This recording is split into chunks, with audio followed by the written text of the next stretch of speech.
Leviticus chapter 1. The Lord called to Moses and spoke to him from the tent of meeting.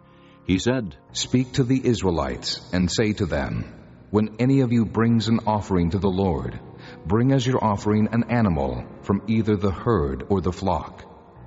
If the offering is a burnt offering from the herd, he is to offer a male without defect. He must present it at the entrance to the tent of meeting, so that it will be acceptable to the Lord. He is to lay his hand on the head of the burnt offering, and it will be accepted on his behalf to make atonement for him. He is to slaughter the young bull before the Lord, and then Aaron's sons, the priests, shall bring the blood and sprinkle it against the altar on all sides at the entrance to the tent of meeting.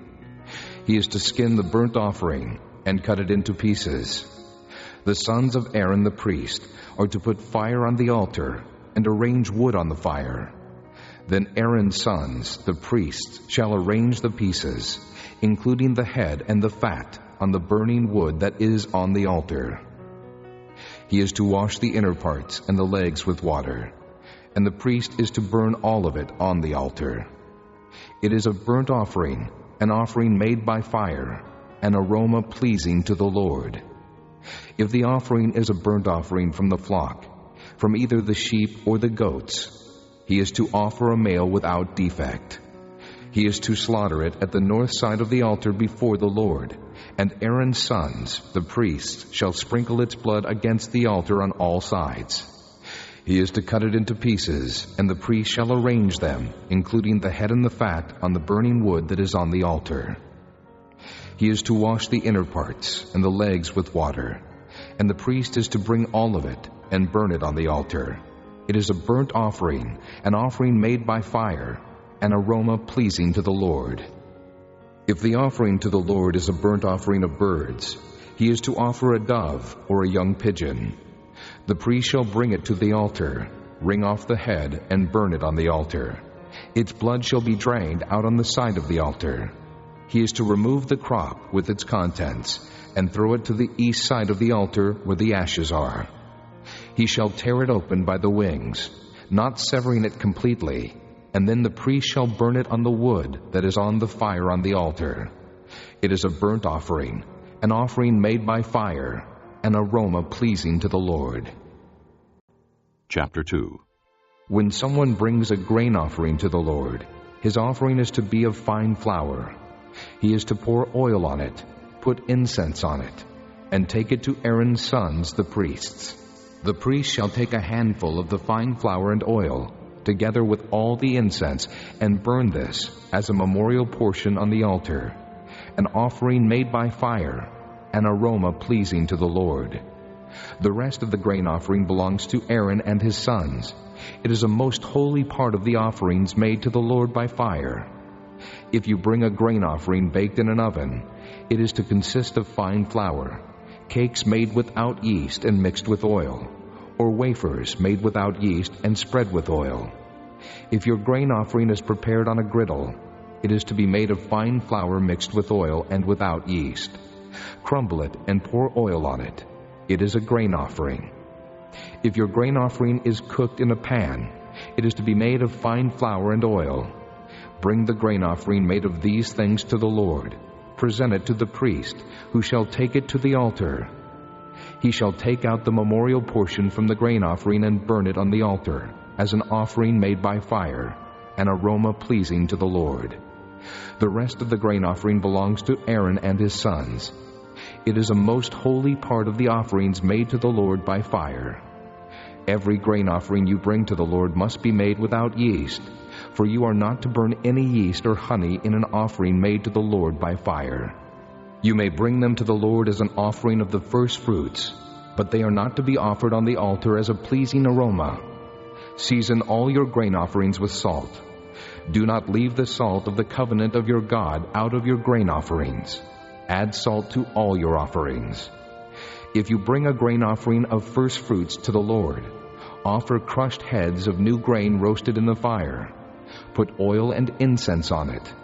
It is a grain offering. The priest shall burn the memorial portion of the crushed grain and the oil together with all the incense as an offering made to the Lord by fire. Chapter 3. If someone's offering is a fellowship offering, and he offers an animal from the herd, whether male or female, he is to present before the Lord an animal without defect. He is to lay his hand on the head of his offering and slaughter it at the entrance to the tent of meeting.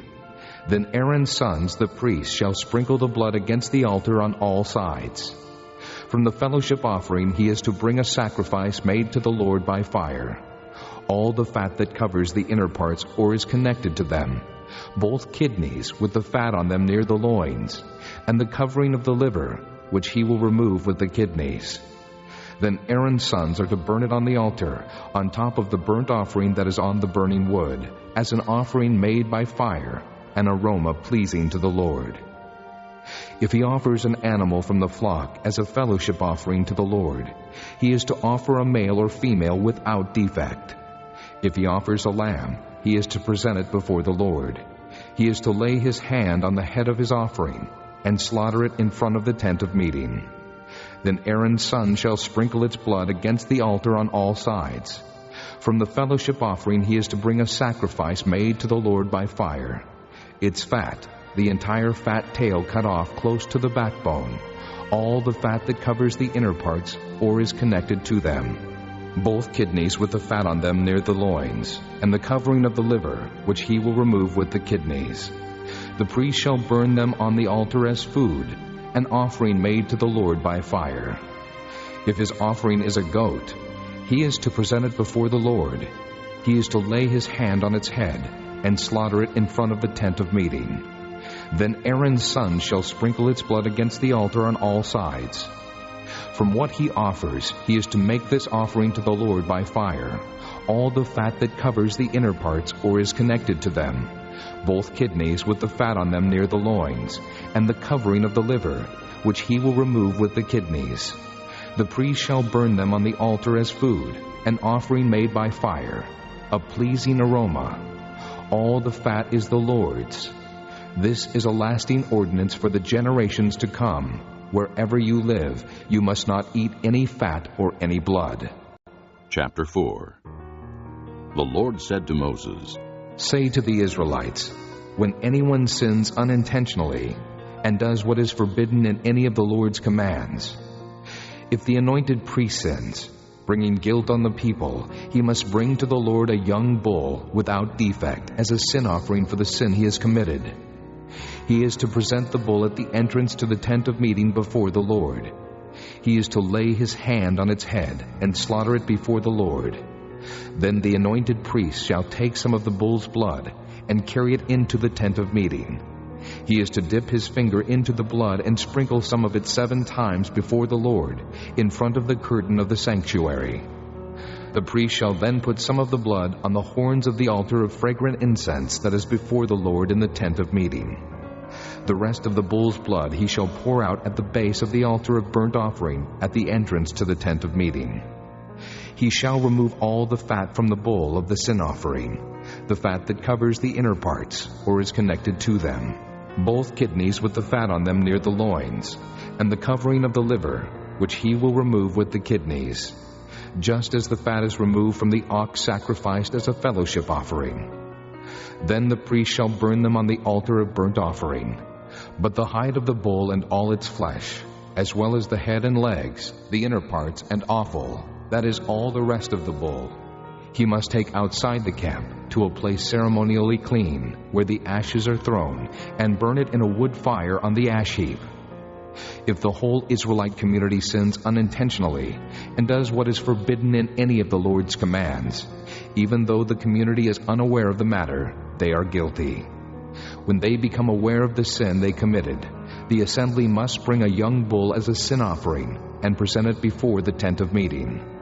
The elders of the community are to lay their hands on the bull's head before the Lord, and the bull shall be slaughtered before the Lord. Then the anointed priest is to take some of the bull's blood into the tent of meeting. He shall dip his finger into the blood and sprinkle it before the Lord 7 times in front of the curtain. He is to put some of the blood on the horns of the altar that is before the Lord in the tent of meeting. The rest of the blood he shall pour out at the base of the altar of burnt offering at the entrance to the tent of meeting.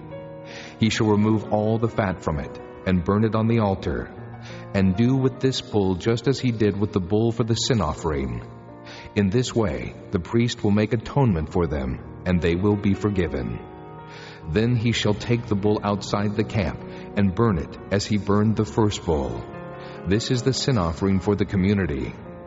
When a leader sins unintentionally, and does what is forbidden in any of the commands of the Lord his God, he is guilty. When he is made aware of the sin he committed, he must bring as his offering a male goat without defect. He is to lay his hand on the goat's head, and slaughter it at the place where the burnt offering is slaughtered before the Lord. It is a sin offering. Then the priest shall take some of the blood of the sin offering with his finger, and put it on the horns of the altar of burnt offering, and pour out the rest of the blood at the base of the altar. He shall burn all the fat on the altar as he burned the fat of the fellowship offering. In this way the priest will make atonement for the man's sin, and he will be forgiven. If a member of the community sins unintentionally and does what is forbidden in any of the Lord's commands, he is guilty. When he is made aware of the sin he committed, he must bring as his offering for the sin he committed a female goat without defect. He is to lay his hand on the head of the sin offering and slaughter it at the place of the burnt offering. Then the priest is to take some of the blood with his finger and put it on the horns of the altar of burnt offering, and pour out the rest of the blood at the base of the altar. He shall remove all the fat, just as the fat is removed from the fellowship offering, and the priest shall burn it on the altar as an aroma pleasing to the Lord. In this way the priest will make atonement for him, and he will be forgiven. If he brings a lamb as his sin offering, he is to bring a female without defect. He is to lay his hand on its head, and slaughter it for a sin offering at the place where the burnt offering is slaughtered. Then the priest shall take some of the blood of the sin offering with his finger, and put it on the horns of the altar of burnt offering, and pour out the rest of the blood at the base of the altar. He shall remove all the fat, just as the fat is removed from the lamb of the fellowship offering, and the priest shall burn it on the altar on top of the offerings made to the Lord by fire. In this way the priest will make atonement for him for the sin he has committed, and he will be forgiven. Chapter 5. If a person sins because he does not speak up when he hears a public charge to testify regarding something he has seen or learned about, he will be held responsible. Or if a person touches anything ceremonially unclean, whether the carcasses of unclean wild animals, or of unclean livestock, or of unclean creatures that move along the ground, even though he is unaware of it, he has become unclean and is guilty. Or if he touches human uncleanness, anything that would make him unclean, even though he is unaware of it, when he learns of it, he will be guilty. Or if a person thoughtlessly takes an oath to do anything, whether good or evil, in any matter one might carelessly swear about, even though he is unaware of it, in any case when he learns of it, he will be guilty. When anyone is guilty in any of these ways, he must confess in what way he has sinned, and as a penalty for the sin he has committed, he must bring to the Lord a female lamb or goat from the flock as a sin offering, and the priest shall make atonement for him for his sin. If he cannot afford a lamb, he is to bring 2 doves or 2 young pigeons to the Lord as a penalty for his sin, one for a sin offering and the other for a burnt offering.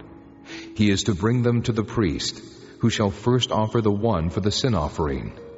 He is to wring its head from its neck, not severing it completely, and is to sprinkle some of the blood of the sin offering against the side of the altar.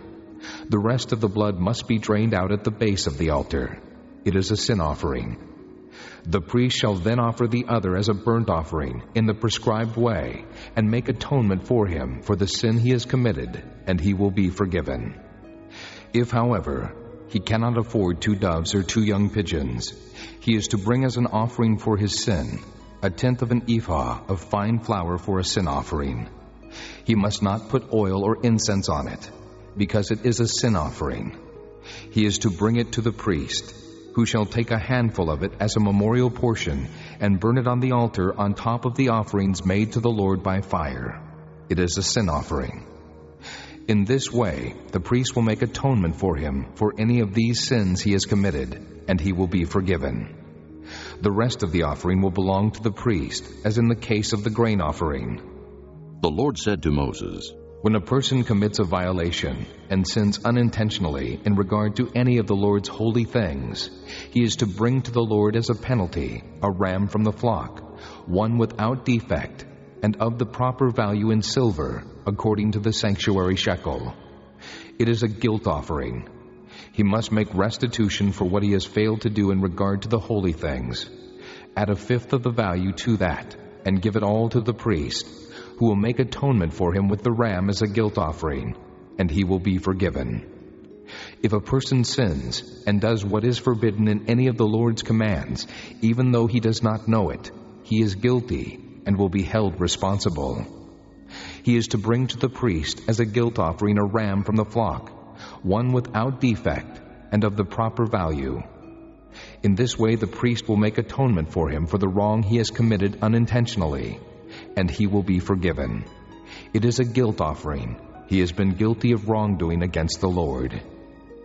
Chapter 6. The Lord said to Moses, If anyone sins and is unfaithful to the Lord by deceiving his neighbor about something entrusted to him, or left in his care, or stolen, or if he cheats him, or if he finds lost property and lies about it, or if he swears falsely, or if he commits any such sin that people may do, when he thus sins and becomes guilty, he must return what he has stolen or taken by extortion, or what was entrusted to him, or the lost property he found, or whatever it was he swore falsely about. He must make restitution in full, add a fifth of the value to it, and give it all to the owner on the day he presents his guilt offering. And as a penalty, he must bring to the priest, that is, to the Lord, his guilt offering, a ram from the flock, one without defect and of the proper value. In this way, the priest will make atonement for him before the Lord, and he will be forgiven for any of these things he did that made him guilty.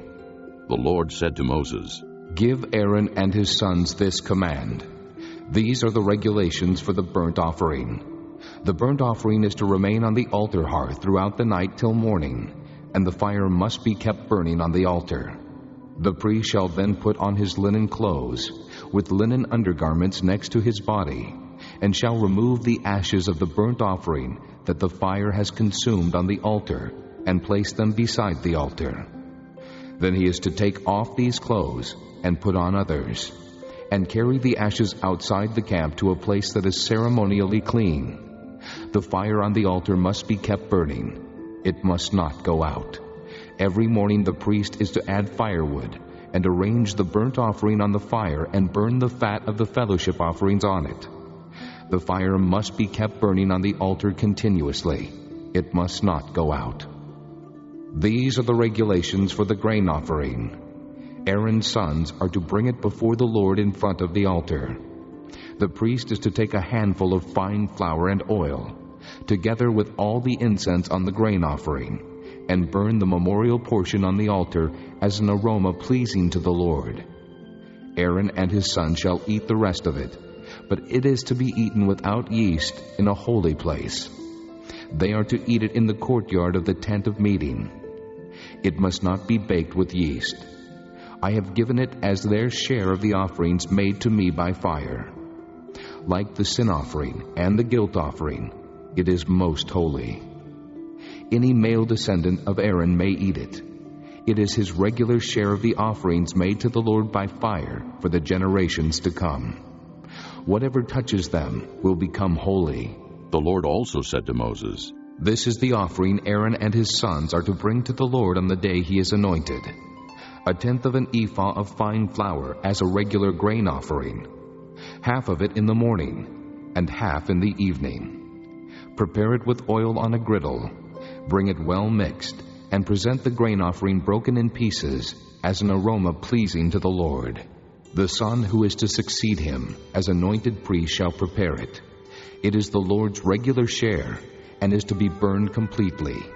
Every grain offering of a priest shall be burned completely. It must not be eaten. The Lord said to Moses, Say to Aaron and his sons, These are the regulations for the sin offering. The sin offering is to be slaughtered before the Lord, in the place the burnt offering is slaughtered. It is most holy. The priest who offers it shall eat it. It is to be eaten in a holy place, in the courtyard of the tent of meeting.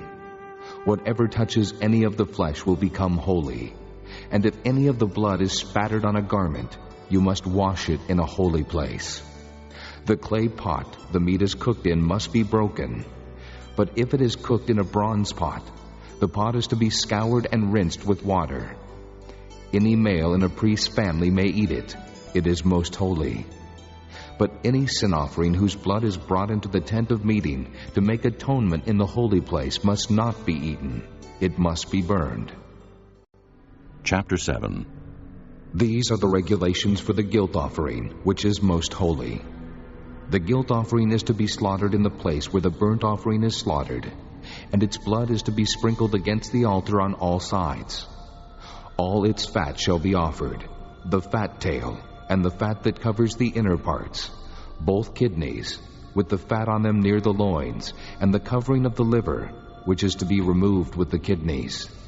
The priest shall burn them on the altar as an offering made to the Lord by fire. It is a guilt offering. Any male in a priest's family may eat it, but it must be eaten in a holy place. It is most holy.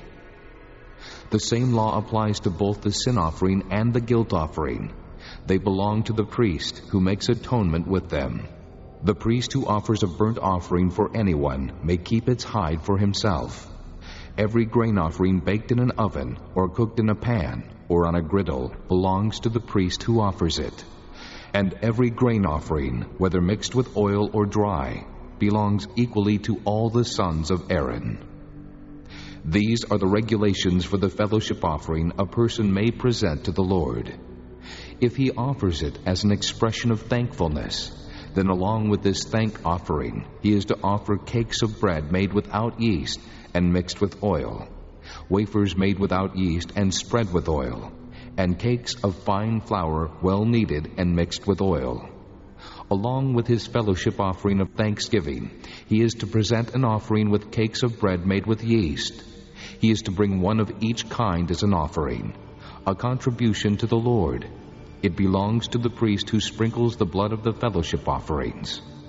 The meat of his fellowship offering of thanksgiving must be eaten on the day it is offered. He must leave none of it till morning. If, however, his offering is the result of a vow, or is a free will offering, the sacrifice shall be eaten on the day he offers it, but anything left over may be eaten on the next day. Any meat of the sacrifice left over till the third day must be burned up. If any meat of the fellowship offering is eaten on the third day, it will not be accepted. It will not be credited to the one who offered it, for it is impure. The person who eats any of it will be held responsible. Meat that touches anything ceremonially unclean must not be eaten. It must be burned up. As for other meat, anyone ceremonially clean may eat it. But if anyone who is unclean eats any meat of the fellowship offering belonging to the Lord, that person must be cut off from his people. If anyone touches something unclean, whether human uncleanness, or an unclean animal, or any unclean, detestable thing, and then eats any of the meat of the fellowship offering belonging to the Lord, that person must be cut off from his people. The Lord said to Moses, "Say to the Israelites, do not eat any of the fat of cattle, sheep, or goats. The fat of an animal found dead or torn by wild animals may be used for any other purpose, but you must not eat it. Anyone who eats the fat of an animal from which an offering by fire may be made to the Lord must be cut off from his people. And wherever you live, you must not eat the blood of any bird or animal. If anyone eats blood, that person must be cut off from his people."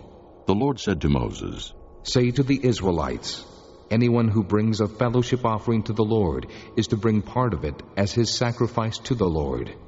With his own hands he is to bring the offering made to the Lord by fire. He is to bring the fat, together with the breast, and wave the breast before the Lord as a wave offering. The priest shall burn the fat on the altar, but the breast belongs to Aaron and his sons. You are to give the right thigh of your fellowship offerings to the priest as a contribution. The son of Aaron, who offers the blood and the fat of the fellowship offering, shall have the right thigh as his share. From the fellowship offerings of the Israelites, I have taken the breast that is waved, and the thigh that is presented, and have given them to Aaron the priest and his sons, as their regular share from the Israelites. This is the portion of the offerings made to the Lord by fire that were allotted to Aaron and his sons on the day they were presented to serve the Lord as priests. On the day they were anointed, the Lord commanded that the Israelites give this to them as their regular share for the generations to come. These, then, are the regulations for the burnt offering, the grain offering, the sin offering, the guilt offering, the ordination offering, and the fellowship offering, which the Lord gave Moses on Mount Sinai on the day he commanded the Israelites to bring their offerings to the Lord in the desert of Sinai. Chapter 8. The Lord said to Moses, Bring Aaron and his sons, their garments, the anointing oil, the bull for the sin offering, the 2 rams and the basket containing bread made without yeast, and gather the entire assembly at the entrance to the tent of meeting. Moses did as the Lord commanded him, and the assembly gathered at the entrance to the tent of meeting. Moses said to the assembly, This is what the Lord has commanded to be done. Then Moses brought Aaron and his sons forward and washed them with water. He put the tunic on Aaron, tied the sash around him, clothed him with the robe, and put the ephod on him. He also tied the ephod to him by its skillfully woven waistband, so it was fastened on him. He placed the breastpiece on him and put the Urim and Thummim in the breastpiece. Then he placed the turban on Aaron's head and set the gold plate, the sacred diadem, on the front of it, as the Lord commanded Moses. Then Moses took the anointing oil and anointed the tabernacle and everything in it, and so consecrated them. He sprinkled some of the oil on the altar 7 times, anointing the altar and all its utensils and the basin with its stand, to consecrate them. He poured some of the anointing oil on Aaron's head, and anointed him to consecrate him. Then he brought Aaron's sons forward, put tunics on them, tied sashes around them, and put headbands on them, as the Lord commanded Moses. He then presented the bull for the sin offering, and Aaron and his sons laid their hands on its head. Moses slaughtered the bull and took some of the blood, and with his finger he put it on all the horns of the altar to purify the altar. He poured out the rest of the blood at the base of the altar. So he consecrated it to make atonement for it. Moses also took all the fat around the inner parts, the covering of the liver and both kidneys and their fat, and burned it on the altar. But the bull with its hide and its flesh and its offal he burned up outside the camp, as the Lord commanded Moses. He then presented the ram for the burnt offering, and Aaron and his sons laid their hands on its head.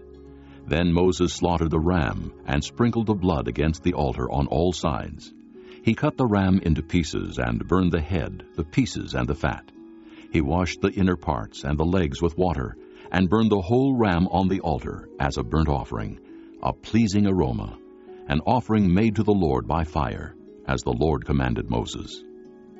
He then presented the other ram, the ram for the ordination, and Aaron and his sons laid their hands on its head. Moses slaughtered the ram and took some of its blood and put it on the lobe of Aaron's right ear, on the thumb of his right hand, and on the big toe of his right foot. Moses also brought Aaron's sons forward and put some of the blood on the lobes of their right ears, on the thumbs of their right hands, and on the big toes of their right feet. Then he sprinkled blood against the altar on all sides. He took the fat tail, all the fat around the inner parts, the covering of the liver, both kidneys and their fat, and the right thigh. Then from the basket of bread made without yeast, which was before the Lord, he took a cake of bread, and one made with oil, and a wafer. He put these on the fat portions and on the right thigh. He put all these in the hands of Aaron and his sons, and waved them before the Lord as a wave offering. Then Moses took them from their hands, and burned them on the altar on top of the burnt offering as an ordination offering, a pleasing aroma, an offering made to the Lord by fire. He also took the breast, Moses' share of the ordination ram, and waved it before the Lord as a wave offering, as the Lord commanded Moses. Then Moses took some of the anointing oil and some of the blood from the altar, and sprinkled them on Aaron and his garments, and on his sons and their garments. So he consecrated Aaron and his garments, and his sons and their garments. Moses then said to Aaron and his sons, Cook the meat at the entrance to the tent of meeting, and eat it there with the bread from the basket of ordination offerings, as I commanded, saying, Aaron and his sons are to eat it. Then burn up the rest of the meat and the bread. Do not leave the entrance to the tent of meeting for 7 days, until the days of your ordination are completed, for your ordination will last 7 days. What has been done today was commanded by the Lord, to make atonement for you. You must stay at the entrance to the tent of meeting day and night for 7 days, and do what the Lord requires, so you will not die. For that is what I have been commanded. So Aaron and his sons did everything the Lord commanded through Moses. Chapter 9. On the 8th day, Moses summoned Aaron and his sons and the elders of Israel. He said to Aaron, Take a bull calf for your sin offering, and a ram for your burnt offering, both without defect, and present them before the Lord. Then say to the Israelites, Take a male goat for a sin offering, a calf and a lamb, both a year old and without defect for a burnt offering, and an ox and a ram for a fellowship offering, to sacrifice before the Lord, together with a grain offering mixed with oil. For today the Lord will appear to you. They took the things Moses commanded to the front of the tent of meeting, and the entire assembly came near and stood before the Lord. Then Moses said, This is what the Lord has commanded you to do, so that the glory of the Lord may appear to you. Moses said to Aaron, Come to the altar and sacrifice your sin offering and your burnt offering, and make atonement for yourself and the people. Sacrifice the offering that is for the people, and make atonement for them, as the Lord has commanded. So Aaron came to the altar and slaughtered the calf as a sin offering for himself. His sons brought the blood to him, and he dipped his finger into the blood and put it on the horns of the altar. The rest of the blood he poured out at the base of the altar. On the altar he burned the fat, the kidneys, and the covering of the liver from the sin offering, as the Lord commanded Moses. The flesh and the hide he burned up outside the camp. Then he slaughtered the burnt offering. His sons handed him the blood, and he sprinkled it against the altar on all sides. They handed him the burnt offering piece by piece, including the head, and he burned them on the altar. He washed the inner parts and the legs and burned them on top of the burnt offering on the altar. Aaron then brought the offering that was for the people. He took the goat for the people's sin offering and slaughtered it and offered it for a sin offering as he did with the first one. He brought the burnt offering and offered it in the prescribed way. He also brought the grain offering, took a handful of it, and burned it on the altar, in addition to the morning's burnt offering. He slaughtered the ox and the ram as the fellowship offering for the people. His sons handed him the blood, and he sprinkled it against the altar on all sides. But the fat portions of the ox and the ram, the fat tail, the layer of fat, the kidneys, and the covering of the liver, these they laid on the breasts, and then Aaron burned the fat on the altar. Aaron waved the breasts and the right thigh before the Lord as a wave offering, as Moses commanded. Then Aaron lifted his hands toward the people and blessed them. And having sacrificed the sin offering, the burnt offering, and the fellowship offering, he stepped down. Moses and Aaron then went into the tent of meeting. When they came out, they blessed the people, and the glory of the Lord appeared to all the people. Fire came out from the presence of the Lord and consumed the burnt offering and the fat portions on the altar. And when all the people saw it, they shouted for joy and fell face down. This concludes Disc 6. Chapter 10. Aaron's sons, Nadab and Abihu, took their censers, put fire in them, and added incense.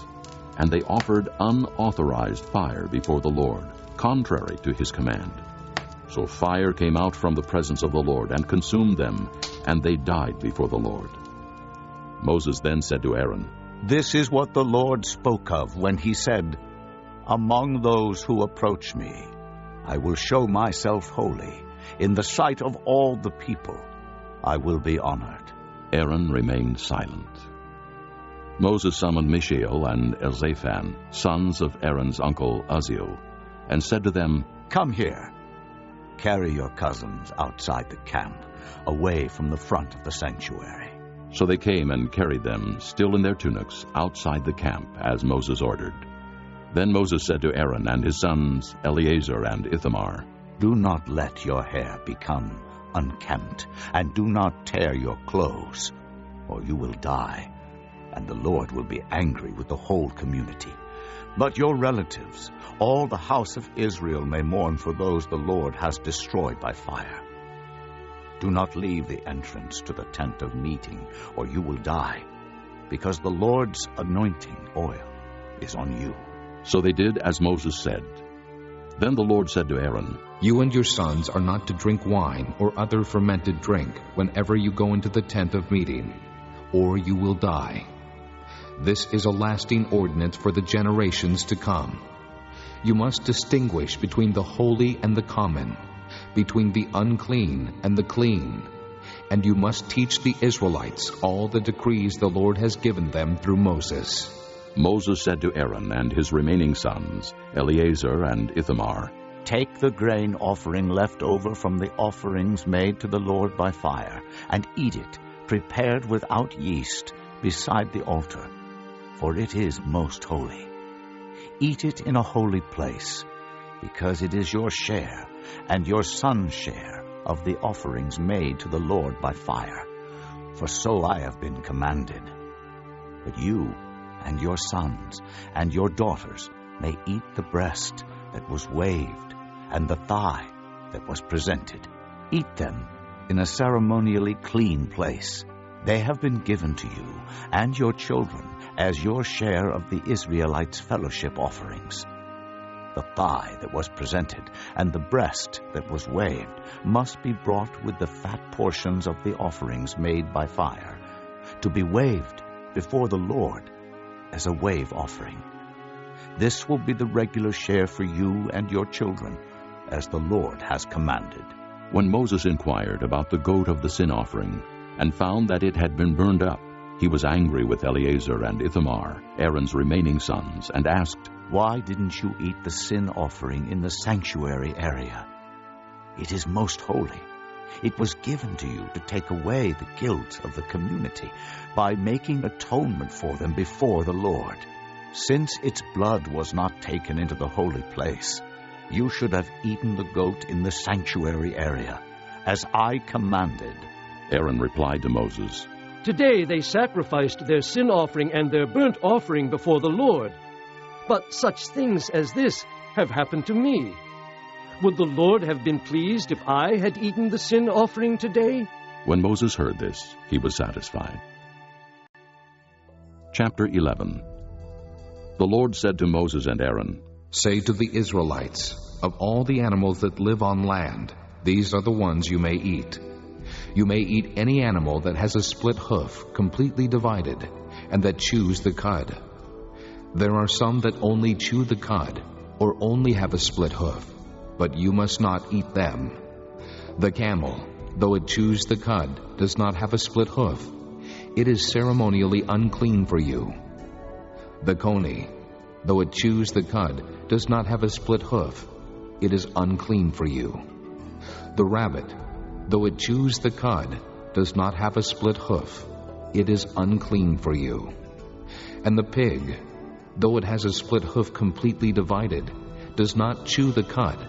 It is unclean for you. You must not eat their meat or touch their carcasses. They are unclean for you. Of all the creatures living in the water of the seas and the streams, you may eat any that have fins and scales. But all creatures in the seas or streams that do not have fins and scales, whether among all the swarming things or among all the other living creatures in the water, you are to detest. And since you are to detest them, you must not eat their meat, and you must detest their carcasses. Anything living in the water that does not have fins and scales is to be detestable to you.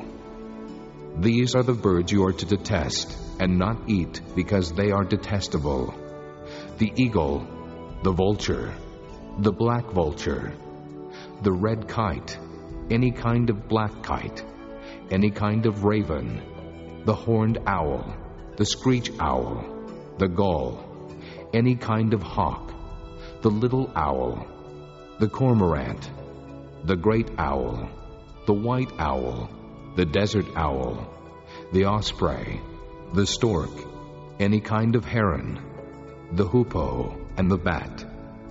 All flying insects that walk on all fours are to be detestable to you. There are, however, some winged creatures that walk on all fours that you may eat, those that have jointed legs for hopping on the ground. Of these you may eat any kind of locust, katydid, cricket, or grasshopper. But all other winged creatures that have 4 legs you are to detest. You will make yourselves unclean by these. Whoever touches their carcasses will be unclean till evening. Whoever picks up one of their carcasses must wash his clothes, and he will be unclean till evening. Every animal that has a split hoof, not completely divided, or that does not chew the cud, is unclean for you. Whoever touches the carcass of any of them will be unclean. Of all the animals that walk on all fours, those that walk on their paws are unclean for you. Whoever touches their carcasses will be unclean till evening. Anyone who picks up their carcasses must wash his clothes, and he will be unclean till evening. They are unclean for you.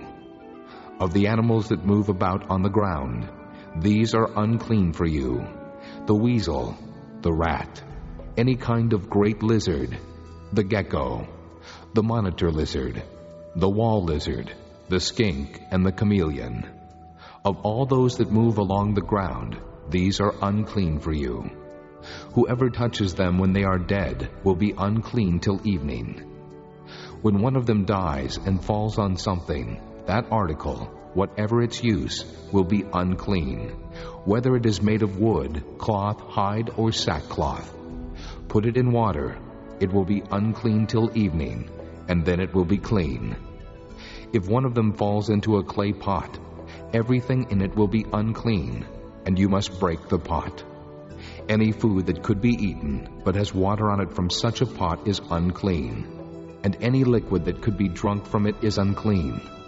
Anything that one of their carcasses falls on becomes unclean. An oven or cooking pot must be broken up. They are unclean, and you are to regard them as unclean. A spring, however, or a cistern for collecting water remains clean, but anyone who touches one of these carcasses is unclean.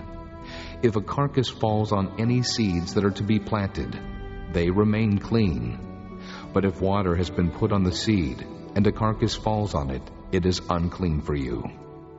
If an animal that you are allowed to eat dies, anyone who touches the carcass will be unclean till evening. Anyone who eats some of the carcass must wash his clothes, and he will be unclean till evening.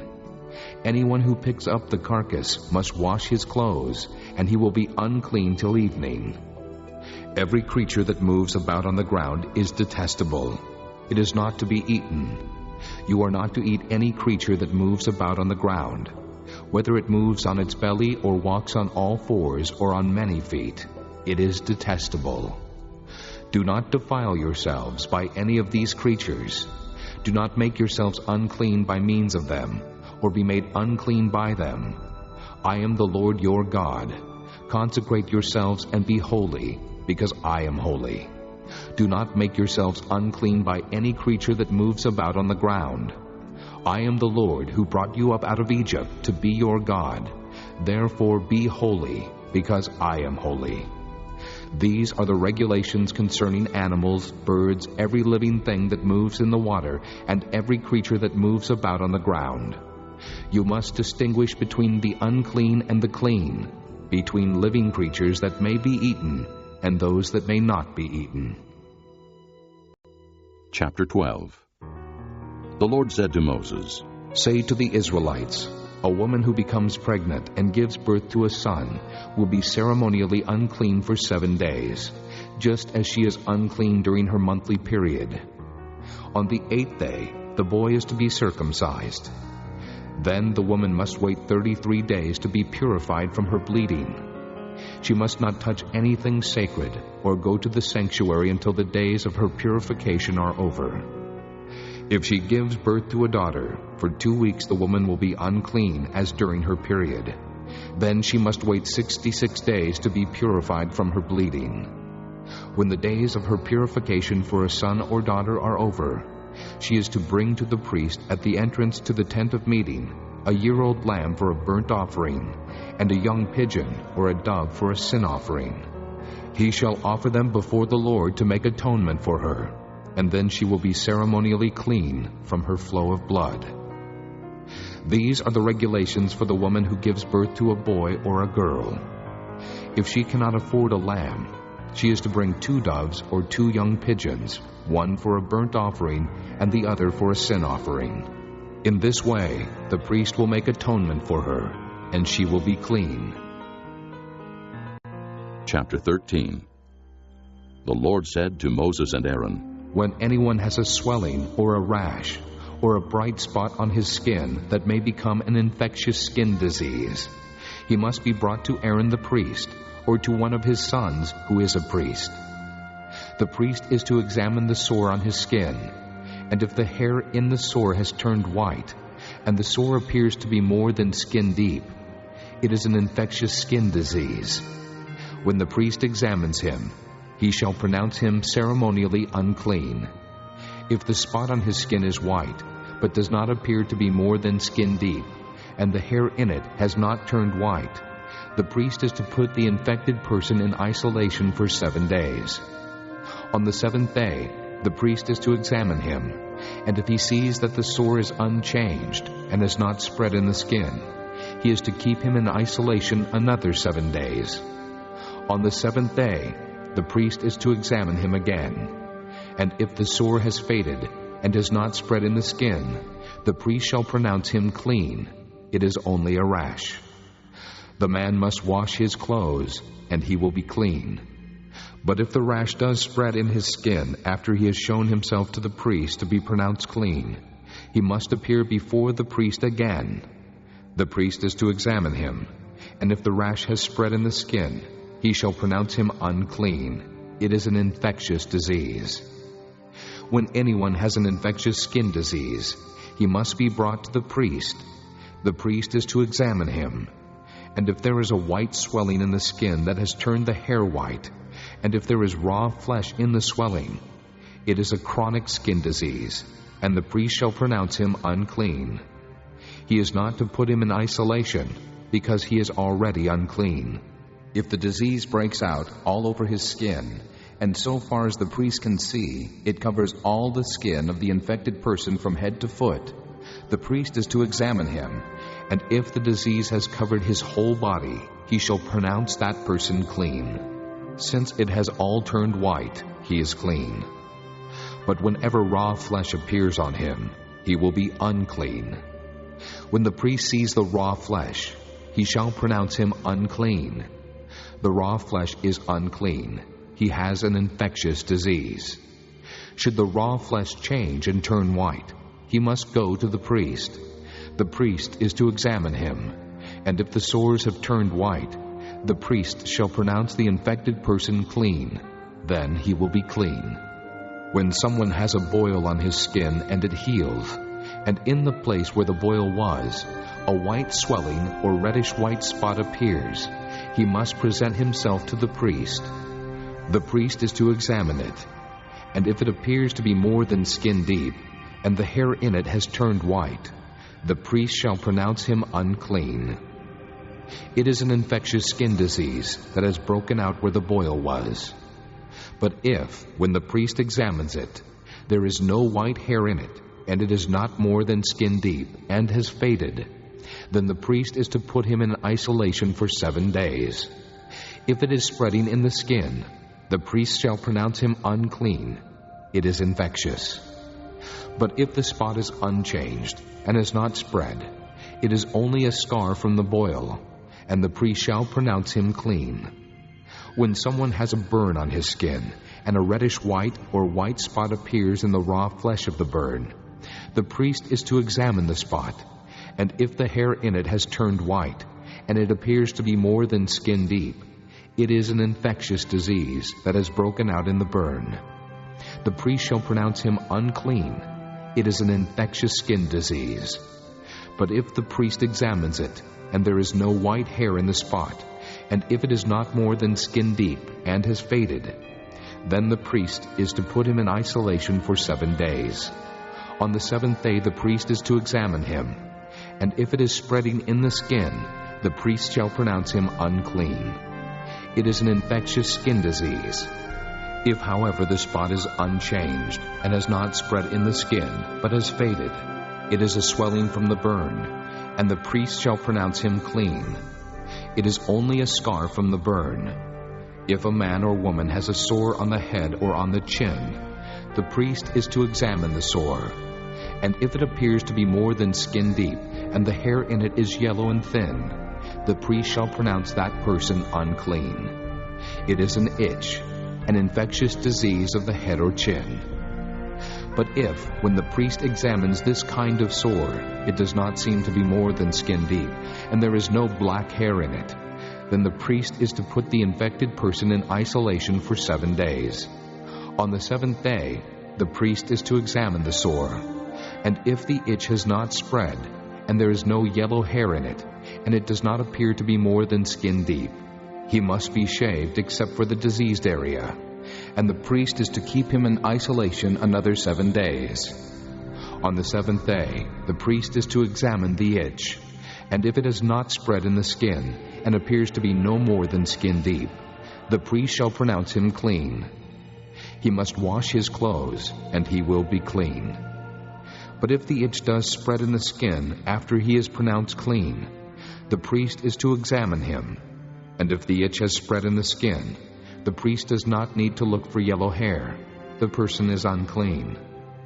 If, however, in his judgment it is unchanged, and black hair has grown in it, the itch is healed, he is clean, and the priest shall pronounce him clean. When a man or woman has white spots on the skin, the priest is to examine them, and if the spots are dull white, it is a harmless rash that is broken out on the skin, that person is clean. When a man has lost his hair and is bald, he is clean. If he has lost his hair from the front of his scalp and has a bald forehead, he is clean. But if he has a reddish white sore on his bald head or forehead, it is an infectious disease breaking out on his head or forehead. The priest is to examine him, and if the swollen sore on his head or forehead is reddish white, like an infectious skin disease, the man is diseased and is unclean. The priest shall pronounce him unclean because of the sore on his head. The person with such an infectious disease must wear torn clothes. Let his hair be unkempt. Cover the lower part of his face and cry out, "Unclean! Unclean!" As long as he has the infection, he remains unclean. He must live alone. He must live outside the camp. If any clothing is contaminated with mildew, any woolen or linen clothing, any woven or knitted material of linen or wool, any leather, or anything made of leather, and if the contamination in the clothing or leather, or woven or knitted material, or any leather article is greenish or reddish, it is a spreading mildew, and must be shown to the priest. The priest is to examine the mildew and isolate the affected article for 7 days. On the 7th day he is to examine it, and if the mildew has spread in the clothing, or the woven or knitted material, or the leather, whatever its use, it is a destructive mildew. The article is unclean.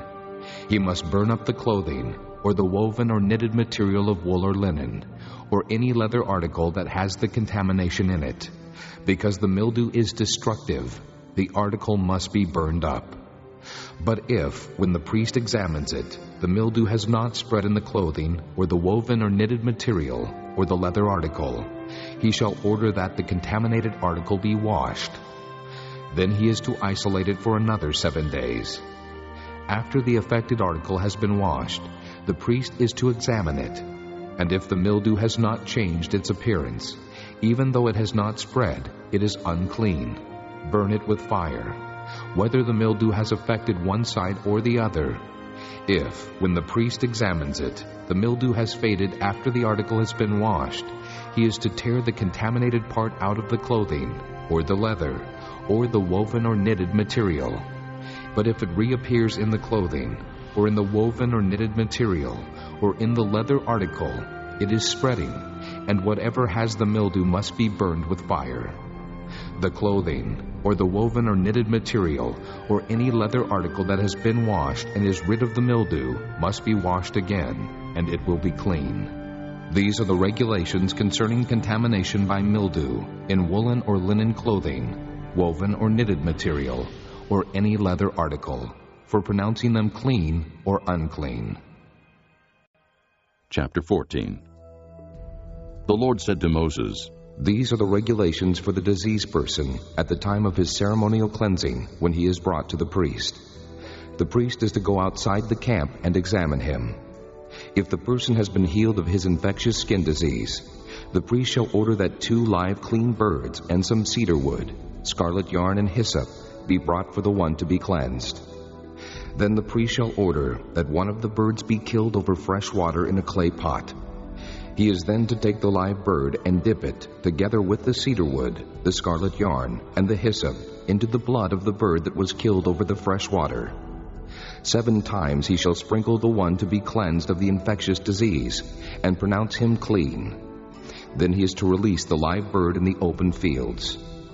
The person to be cleansed must wash his clothes, shave off all his hair, and bathe with water. Then he will be ceremonially clean. After this, he may come into the camp, but he must stay outside his tent for 7 days.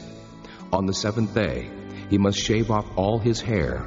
He must shave his head, his beard, his eyebrows, and the rest of his hair. He must wash his clothes and bathe himself with water, and he will be clean. On the 8th day, he must bring 2 male lambs and 1 ewe lamb, a year old, each without defect, along with 3/10 of an ephah of fine flour mixed with oil for a grain offering, and 1 log of oil. The priest who pronounces him clean shall present both the one to be cleansed and his offerings before the Lord at the entrance to the tent of meeting. Then the priest is to take one of the male lambs and offer it as a guilt offering, along with the log of oil. He shall wave them before the Lord as a wave offering. He is to slaughter the lamb in the holy place, where the sin offering and the burnt offering are slaughtered. Like the sin offering, the guilt offering belongs to the priest. It is most holy. The priest is to take some of the blood of the guilt offering and put it on the lobe of the right ear of the one to be cleansed, on the thumb of his right hand, and on the big toe of his right foot. The priest shall then take some of the log of oil, pour it in the palm of his own left hand, dip his right forefinger into the oil in his palm, and with his finger sprinkle some of it before the Lord 7 times. The priest is to put some of the oil remaining in his palm on the lobe of the right ear of the one to be cleansed, on the thumb of his right hand, and on the big toe of his right foot, on top of the blood of the guilt offering. The rest of the oil in his palm the priest shall put on the head of the one to be cleansed, and make atonement for him before the Lord. Then the priest is to sacrifice the sin offering, and make atonement for the one to be cleansed from his uncleanness. After that, the priest shall slaughter the burnt offering, and offer it on the altar, together with the grain offering, and make atonement for him, and he will be clean. If, however, he is poor, and cannot afford these, he must take 1 male lamb as a guilt offering to be waved to make atonement for him, together with 1/10 of an ephah of fine flour mixed with oil for a grain offering, a log of oil, and 2 doves or 2 young pigeons, which he can afford, one for a sin offering and the other for a burnt offering. On the 8th day he must bring them for his cleansing to the priest at the entrance to the tent of meeting before the Lord. The priest is to take the lamb for the guilt offering, together with the log of oil, and wave them before the Lord as a wave offering. He shall slaughter the lamb for the guilt offering, and take some of its blood, and put it on the lobe of the right ear of the one to be cleansed, on the thumb of his right hand, and on the big toe of his right foot. The priest is to pour some of the oil into the palm of his own left hand, and with his right forefinger sprinkle some of the oil from his palm 7 times before the Lord. Some of the oil in his palm he is to put on the same places he put the blood of the guilt offering: on the lobe of the right ear of the one to be cleansed, on the thumb of his right hand, and on the big toe of his right foot. The rest of the oil in his palm the priest shall put on the head of the one to be cleansed, to make atonement for him before the Lord. Then he shall sacrifice the doves or the young pigeons, which the person can afford, one as a sin offering, and the other as a burnt offering, together with the grain offering. In this way the priest will make atonement before the Lord on behalf of the one to be cleansed. These are the regulations for anyone who has an infectious skin disease and who cannot afford the regular offerings for his cleansing. The Lord said to Moses and Aaron, When you enter the land of Canaan, which I am giving you as your possession, and I put a spreading mildew in a house in that land, the owner of the house must go and tell the priest, I have seen something that looks like mildew in my house. The priest is to order the house to be emptied before he goes in to examine the mildew, so that nothing in the house will be pronounced unclean. After this, the priest is to go in and inspect the house. He is to examine the mildew on the walls, and if it has greenish or reddish depressions that appear to be deeper than the surface of the wall, the priest shall go out the doorway of the house and close it up for 7 days. On the 7th day, the priest shall return to inspect the house. If the mildew has spread on the walls, he is to order that the contaminated stones be torn out and thrown into an unclean place outside the town. He must have all the inside walls of the house scraped, and the material that is scraped off dumped into an unclean place outside the town. Then they are to take other stones to replace these, and take new clay and plaster the house. If the mildew reappears in the house after the stones have been torn out and the house scraped and plastered, the priest is to go and examine it, and if the mildew has spread in the house, it is a destructive mildew. The house is unclean. It must be torn down, its stones, timbers, and all the plaster, and taken out of the town to an unclean place. Anyone who goes into the house while it is closed up will be unclean till evening. Anyone who sleeps or eats in the house must wash his clothes. But if the priest comes to examine it, and the mildew has not spread after the house has been plastered, he shall pronounce the house clean, because the mildew is gone. To purify the house, he is to take 2 birds and some cedar wood, scarlet yarn, and hyssop. He shall kill one of the birds over fresh water in a clay pot. Then he is to take the cedar wood, the hyssop, the scarlet yarn, and the live bird, dip them into the blood of the dead bird and the fresh water, and sprinkle the house 7 times. He shall purify the house with the bird's blood, the fresh water, the live bird, the cedar wood, the hyssop, and the scarlet yarn. Then he is to release the live bird in the open fields outside the town. In this way he will make atonement for the house, and it will be clean. These are the regulations for any infectious skin disease, for an itch, for mildew in clothing or in a house, and for a swelling, a rash, or a bright spot, to determine when something is clean or unclean. These are the regulations for infectious skin diseases and mildew. Chapter 15. The Lord said to Moses and Aaron, Speak to the Israelites and say to them, When any man has a bodily discharge, the discharge is unclean. Whether it continues flowing from his body or is blocked, it will make him unclean. This is how his discharge will bring about uncleanness. Any bed the man with a discharge lies on will be unclean, and anything he sits on will be unclean. Anyone who touches his bed must wash his clothes and bathe with water, and he will be unclean till evening. Whoever sits on anything that the man with the discharge sat on must wash his clothes and bathe with water, and he will be unclean till evening. Whoever touches the man who has a discharge must wash his clothes and bathe with water, and he will be unclean till evening. If the man with the discharge spits on someone who is clean, that person must wash his clothes and bathe with water, and he will be unclean till evening. Everything the man sits on when riding will be unclean, and whoever touches any of the things that were under him will be unclean till evening. Whoever picks up those things must wash his clothes and bathe with water, and he will be unclean till evening. Anyone the man with a discharge touches without rinsing his hands with water must wash his clothes and bathe with water, and he will be unclean till evening. A clay pot that the man touches must be broken, and any wooden article is to be rinsed with water. When a man is cleansed from his discharge, he is to count off 7 days for his ceremonial cleansing. He must wash his clothes and bathe himself with fresh water, and he will be clean. On the 8th day, he must take 2 doves or 2 young pigeons and come before the Lord to the entrance to the tent of meeting and give them to the priest. The priest is to sacrifice them, the one for a sin offering and the other for a burnt offering. In this way, he will make atonement before the Lord for the man because of his discharge. When a man has an emission of semen, he must bathe his whole body with water, and he will be unclean till evening. Any clothing or leather that has semen on it must be washed with water, and it will be unclean till evening. When a man lies with a woman, and there is an emission of semen, both must bathe with water, and they will be unclean till evening. When a woman has her regular flow of blood, the impurity of her monthly period will last 7 days, and anyone who touches her will be unclean till evening. Anything she lies on during her period will be unclean, and anything she sits on will be unclean.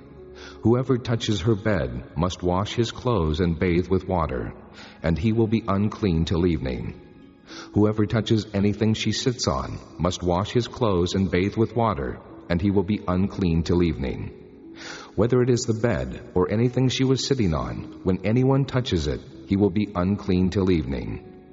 If a man lies with her, and her monthly flow touches him, he will be unclean for 7 days. Any bed he lies on will be unclean. When a woman has a discharge of blood for many days at a time other than her monthly period, or has a discharge that continues beyond her period, she will be unclean as long as she has the discharge, just as in the days of her period.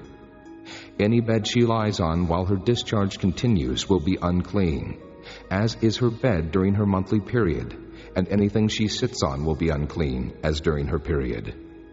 Whoever touches them will be unclean.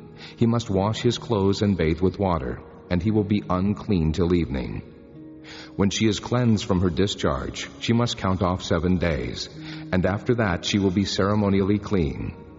On the 8th day, she must take 2 doves or 2 young pigeons and bring them to the priest at the entrance to the tent of meeting. The priest is to sacrifice one for a sin offering and the other for a burnt offering. In this way, he will make atonement for her before the Lord for the uncleanness of her discharge. You must keep the Israelites separate from things that make them unclean, so they will not die in their uncleanness for defiling my dwelling place which is among them. These are the regulations for a man with a discharge, for anyone made unclean by an emission of semen, for a woman in her monthly period, for a man or a woman with a discharge, and for a man who lies with a woman who is ceremonially unclean. Chapter 16. The Lord spoke to Moses after the death of the 2 sons of Aaron who died when they approached the Lord. The Lord said to Moses, Tell your brother Aaron not to come whenever he chooses into the most holy place behind the curtain in front of the atonement cover on the ark, or else he will die, because I appear in the cloud over the atonement cover. This is how Aaron is to enter the sanctuary area, with a young bull for a sin offering and a ram for a burnt offering. He is to put on the sacred linen tunic with linen undergarments next to his body. He is to tie the linen sash around him and put on the linen turban. These are sacred garments, so he must bathe himself with water before he puts them on. From the Israelite community, he is to take 2 male goats for a sin offering and a ram for a burnt offering. Aaron is to offer the bull for his own sin offering to make atonement for himself and his household. Then he is to take the 2 goats and present them before the Lord at the entrance to the tent of meeting. He is to cast lots for the 2 goats, one lot for the Lord and the other for the scapegoat. Aaron shall bring the goat whose lot falls to the Lord and sacrifice it for a sin offering. But the goat chosen by lot as the scapegoat shall be presented alive before the Lord, to be used for making atonement by sending it into the desert as a scapegoat. Aaron shall bring the bull for his own sin offering, to make atonement for himself and his household. And he is to slaughter the bull for his own sin offering. He is to take a censer full of burning coals from the altar before the Lord, and 2 handfuls of finely ground fragrant incense, and take them behind the curtain. He is to put the incense on the fire before the Lord, and the smoke of the incense will conceal the atonement cover above the testimony, so that he will not die. He is to take some of the bull's blood, and with his finger sprinkle it on the front of the atonement cover. Then he shall sprinkle some of it with his finger 7 times before the atonement cover. He shall then slaughter the goat for the sin offering for the people, and take its blood behind the curtain, and do with it as he did with the bull's blood. He shall sprinkle it on the atonement cover and in front of it. In this way, he will make atonement for the most holy place, because of the uncleanness and rebellion of the Israelites, whatever their sins have been. He has to do the same for the tent of meeting, which is among them in the midst of their uncleanness. No one is to be in the tent of meeting from the time Aaron goes in to make atonement in the most holy place until he comes out, having made atonement for himself, his household, and the whole community of Israel. Then he shall come out to the altar that is before the Lord and make atonement for it. He shall take some of the bull's blood and some of the goat's blood, and put it on all the horns of the altar. He shall sprinkle some of the blood on it with his finger 7 times to cleanse it, and to consecrate it from the uncleanness of the Israelites. When Aaron has finished making atonement for the most holy place, the tent of meeting, and the altar, he shall bring forward the live goat. He is to lay both hands on the head of the live goat, and confess over it all the wickedness and rebellion of the Israelites, all their sins, and put them on the goat's head. He shall send the goat away into the desert in the care of a man appointed for the task. The goat will carry on itself all their sins to a solitary place, and the man shall release it in the desert. Then Aaron is to go into the tent of meeting, and take off the linen garments he put on before he entered the most holy place, and he is to leave them there. He shall bathe himself with water in a holy place, and put on his regular garments.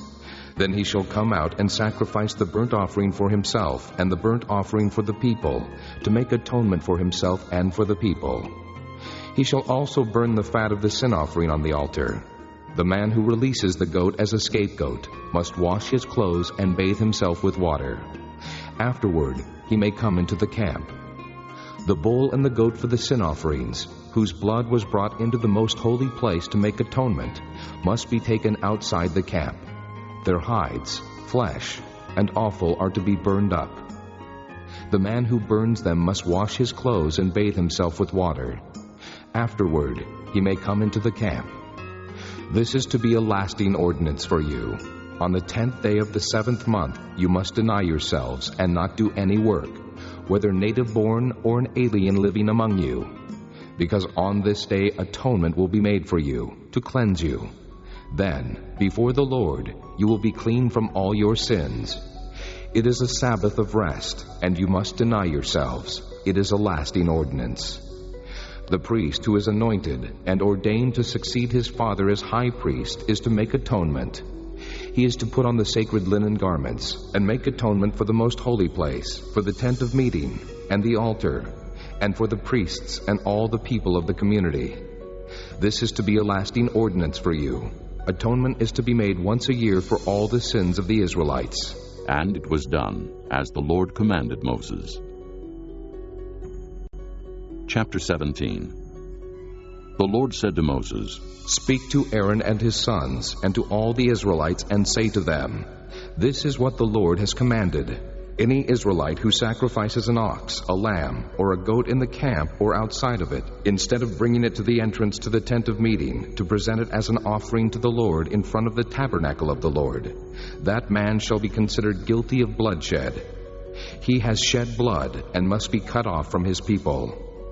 This is so the Israelites will bring to the Lord the sacrifices they are now making in the open fields.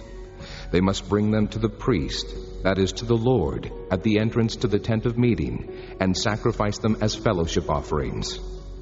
The priest is to sprinkle the blood against the altar of the Lord at the entrance to the tent of meeting, and burn the fat as an aroma pleasing to the Lord. They must no longer offer any of their sacrifices to the goat idols to whom they prostitute themselves. This is to be a lasting ordinance for them and for the generations to come. Say to them, any Israelite or any alien living among them who offers a burnt offering or sacrifice and does not bring it to the entrance to the tent of meeting to sacrifice it to the Lord, that man must be cut off from his people. Any Israelite or any alien living among them who eats any blood, I will set my face against that person who eats blood and will cut him off from his people. For the life of a creature is in the blood, and I have given it to you to make atonement for yourselves on the altar. It is the blood that makes atonement for one's life. Therefore I say to the Israelites, none of you may eat blood, nor may an alien living among you eat blood. Any Israelite or any alien living among you who hunts any animal or bird that may be eaten must drain out the blood and cover it with earth, because the life of every creature is its blood. That is why I have said to the Israelites, you must not eat the blood of any creature, because the life of every creature is its blood. Anyone who eats it must be cut off. Anyone, whether native-born or alien, who eats anything found dead or torn by wild animals, must wash his clothes and bathe with water, and he will be ceremonially unclean till evening. Then he will be clean. But if he does not wash his clothes and bathe himself, he will be held responsible. Chapter 18. The Lord said to Moses, Speak to the Israelites and say to them, I am the Lord your God. You must not do as they do in Egypt, where you used to live. And you must not do as they do in the land of Canaan, where I am bringing you. Do not follow their practices. You must obey my laws and be careful to follow my decrees. I am the Lord your God. Keep my decrees and laws, for the man who obeys them will live by them. I am the Lord. No one is to approach any close relative to have sexual relations. I am the Lord. Do not dishonor your father by having sexual relations with your mother. She is your mother. Do not have relations with her. Do not have sexual relations with your father's wife. That would dishonor your father. Do not have sexual relations with your sister, either your father's daughter or your mother's daughter, whether she was born in the same home or elsewhere. Do not have sexual relations with your son's daughter or your daughter's daughter. That would dishonor you. Do not have sexual relations with the daughter of your father's wife, born to your father. She is your sister. Do not have sexual relations with your father's sister. She is your father's close relative. Do not have sexual relations with your mother's sister, because she is your mother's close relative. Do not dishonor your father's brother by approaching his wife to have sexual relations. She is your aunt. Do not have sexual relations with your daughter-in-law. She is your son's wife. Do not have relations with her. Do not have sexual relations with your brother's wife. That would dishonor your brother. Do not have sexual relations with both a woman and her daughter. Do not have sexual relations with either her son's daughter or her daughter's daughter. They are her close relatives. That is wickedness. Do not take your wife's sister as a rival wife and have sexual relations with her while your wife is living. Do not approach a woman to have sexual relations during the uncleanness of her monthly period. Do not have sexual relations with your neighbor's wife and defile yourself with her. Do not give any of your children to be sacrificed to Molech, for you must not profane the name of your God. I am the Lord. Do not lie with a man as one lies with a woman. That is detestable. Do not have sexual relations with an animal and defile yourself with it. A woman must not present herself to an animal to have sexual relations with it. That is a perversion. Do not defile yourselves in any of these ways, because this is how the nations that I am going to drive out before you became defiled. Even the land was defiled, so I punished it for its sin, and the land vomited out its inhabitants.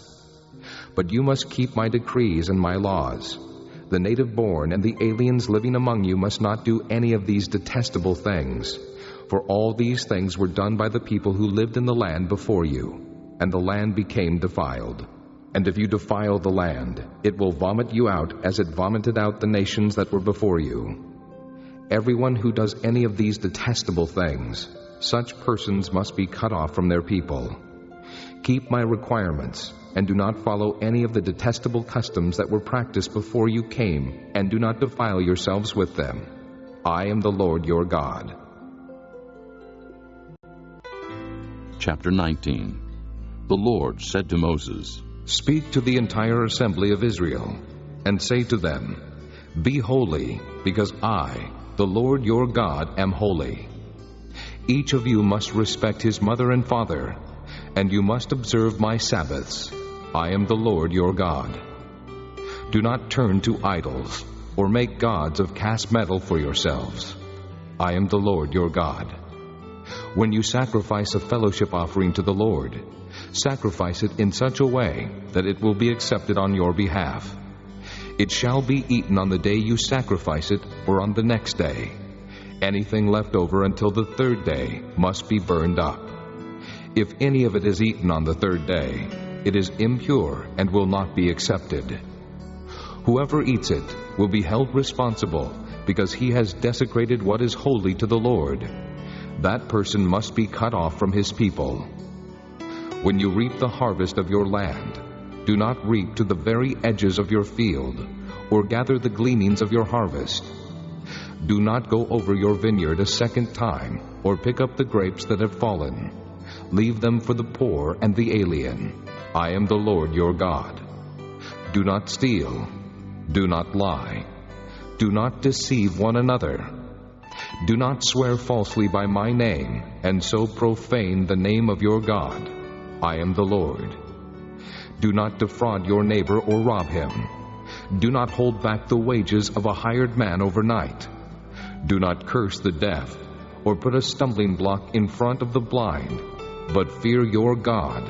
I am the Lord. Do not pervert justice. Do not show partiality to the poor, or favoritism to the great, but judge your neighbor fairly. Do not go about spreading slander among your people. Do not do anything that endangers your neighbor's life. I am the Lord. Do not hate your brother in your heart. Rebuke your neighbor frankly, so you will not share in his guilt. Do not seek revenge or bear a grudge against one of your people, but love your neighbor as yourself. I am the Lord. Keep my decrees. Do not mate different kinds of animals.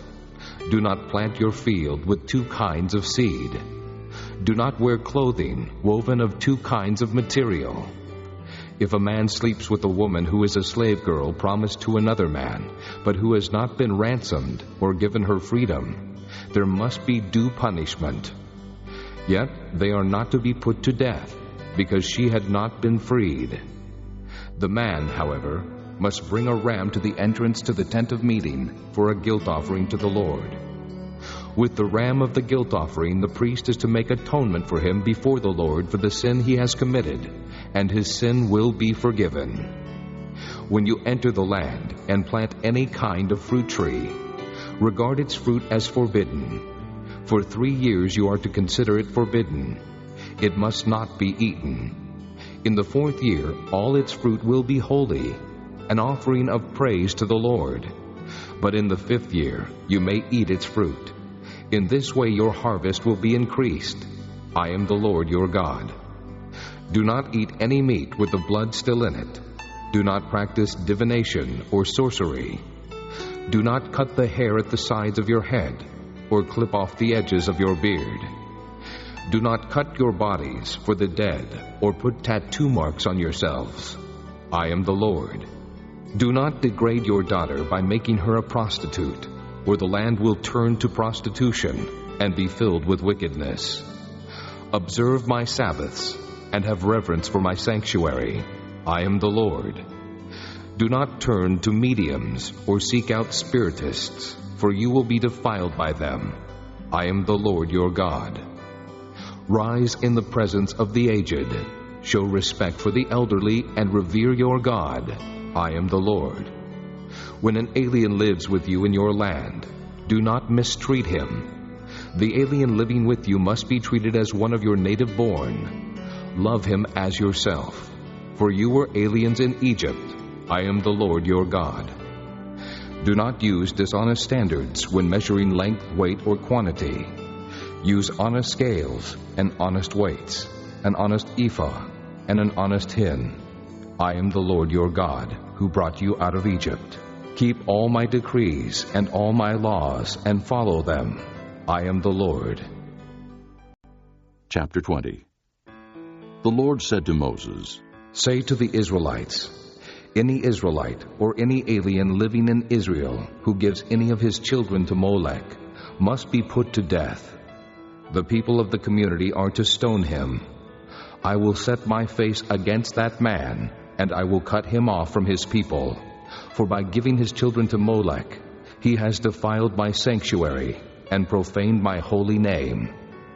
If the people of the community close their eyes when that man gives one of his children to Molech, and they fail to put him to death, I will set my face against that man and his family, and will cut off from their people both him and all who follow him in prostituting themselves to Molech. I will set my face against the person who turns to mediums and spiritists to prostitute himself by following them, and I will cut him off from his people. Consecrate yourselves and be holy, because I am the Lord your God. Keep my decrees and follow them. I am the Lord who makes you holy. If anyone curses his father or mother, he must be put to death. He has cursed his father or his mother, and his blood will be on his own head. If a man commits adultery with another man's wife, with the wife of his neighbor, both the adulterer and the adulteress must be put to death. If a man sleeps with his father's wife, he has dishonored his father. Both the man and the woman must be put to death. Their blood will be on their own heads. If a man sleeps with his daughter-in-law, both of them must be put to death. What they have done is a perversion. Their blood will be on their own heads. If a man lies with a man, as one lies with a woman, both of them have done what is detestable. They must be put to death. Their blood will be on their own heads. If a man marries both a woman and her mother, it is wicked. Both he and they must be burned in the fire, so that no wickedness will be among you. If a man has sexual relations with an animal, he must be put to death, and you must kill the animal. If a woman approaches an animal to have sexual relations with it, kill both the woman and the animal. They must be put to death. Their blood will be on their own heads. If a man marries his sister, the daughter of either his father or his mother, and they have sexual relations, it is a disgrace. They must be cut off before the eyes of their people. He has dishonored his sister and will be held responsible. If a man lies with a woman during her monthly period and has sexual relations with her, he has exposed the source of her flow, and she has also uncovered it. Both of them must be cut off from their people. Do not have sexual relations with the sister of either your mother or your father, for that would dishonor a close relative. Both of you would be held responsible. If a man sleeps with his aunt, he has dishonored his uncle. They will be held responsible. They will die childless. If a man marries his brother's wife, it is an act of impurity. He has dishonored his brother. They will be childless. Keep all my decrees and laws and follow them, so that the land where I am bringing you to live may not vomit you out. You must not live according to the customs of the nations I am going to drive out before you. Because they did all these things, I abhorred them. But I said to you, you will possess their land. I will give it to you as an inheritance, a land flowing with milk and honey. I am the Lord your God, who has set you apart from the nations. You must therefore make a distinction between clean and unclean animals, and between unclean and clean birds. Do not defile yourselves by any animal or bird, or anything that moves along the ground, those which I have set apart as unclean for you. You are to be holy to me, because I, the Lord, am holy. And I have set you apart from the nations to be my own. A man or woman who is a medium or spiritist among you must be put to death. You are to stone them. their blood will be on their own heads. Chapter 21. The Lord said to Moses, Speak to the priests, the sons of Aaron, and say to them, A priest must not make himself ceremonially unclean for any of his people who die, except for a close relative, such as his mother or father, his son or daughter, his brother, or an unmarried sister, who is dependent on him since she has no husband. For her he may make himself unclean. He must not make himself unclean for people related to him by marriage, and so defile himself. Priests must not shave their heads, or shave off the edges of their beards, or cut their bodies. They must be holy to their God, and must not profane the name of their God, because they present the offerings made to the Lord by fire, the food of their God. They are to be holy. They must not marry women defiled by prostitution or divorced from their husbands, because priests are holy to their God. Regard them as holy, because they offer up the food of your God. Consider them holy, because I, the Lord, am holy, I who make you holy. If a priest's daughter defiles herself by becoming a prostitute, she disgraces her father. She must be burned in the fire. The high priest, the one among his brothers, who has had the anointing oil poured on his head, and who has been ordained to wear the priestly garments, must not let his hair become unkempt or tear his clothes. He must not enter a place where there is a dead body.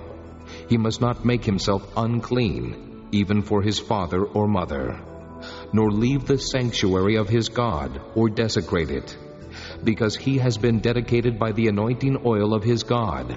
I am the Lord. The woman he marries must be a virgin. He must not marry a widow, a divorced woman, or a woman defiled by prostitution, but only a virgin from his own people. So he will not defile his offspring among his people. I am the Lord who makes him holy. The Lord said to Moses, Say to Aaron, For the generations to come, none of your descendants who has a defect may come near to offer the food of his God. No man who has any defect may come near. No man who is blind or lame, disfigured or deformed. No man with a crippled foot or hand, or who is hunchbacked or dwarfed, or who has any eye defect, or who has festering or running sores or damaged testicles.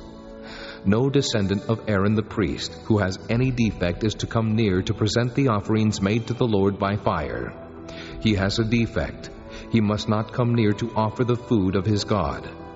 He may eat the most holy food of his God, as well as the holy food. Yet because of his defect, he must not go near the curtain or approach the altar, and so desecrate my sanctuary. I am the Lord who makes them holy.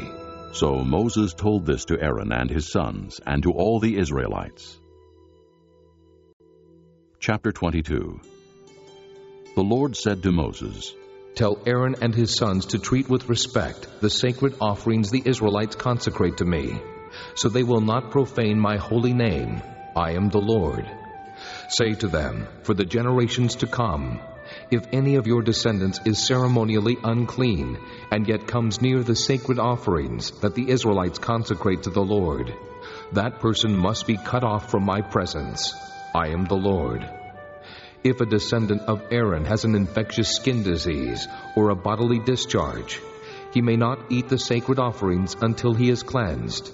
He will also be unclean if he touches something defiled by a corpse, or by anyone who has an emission of semen, or if he touches any crawling thing that makes him unclean, or any person who makes him unclean, whatever the uncleanness may be.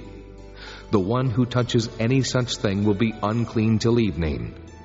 He must not eat any of the sacred offerings unless he has bathed himself with water. When the sun goes down, he will be clean, and after that he may eat the sacred offerings, for they are his food.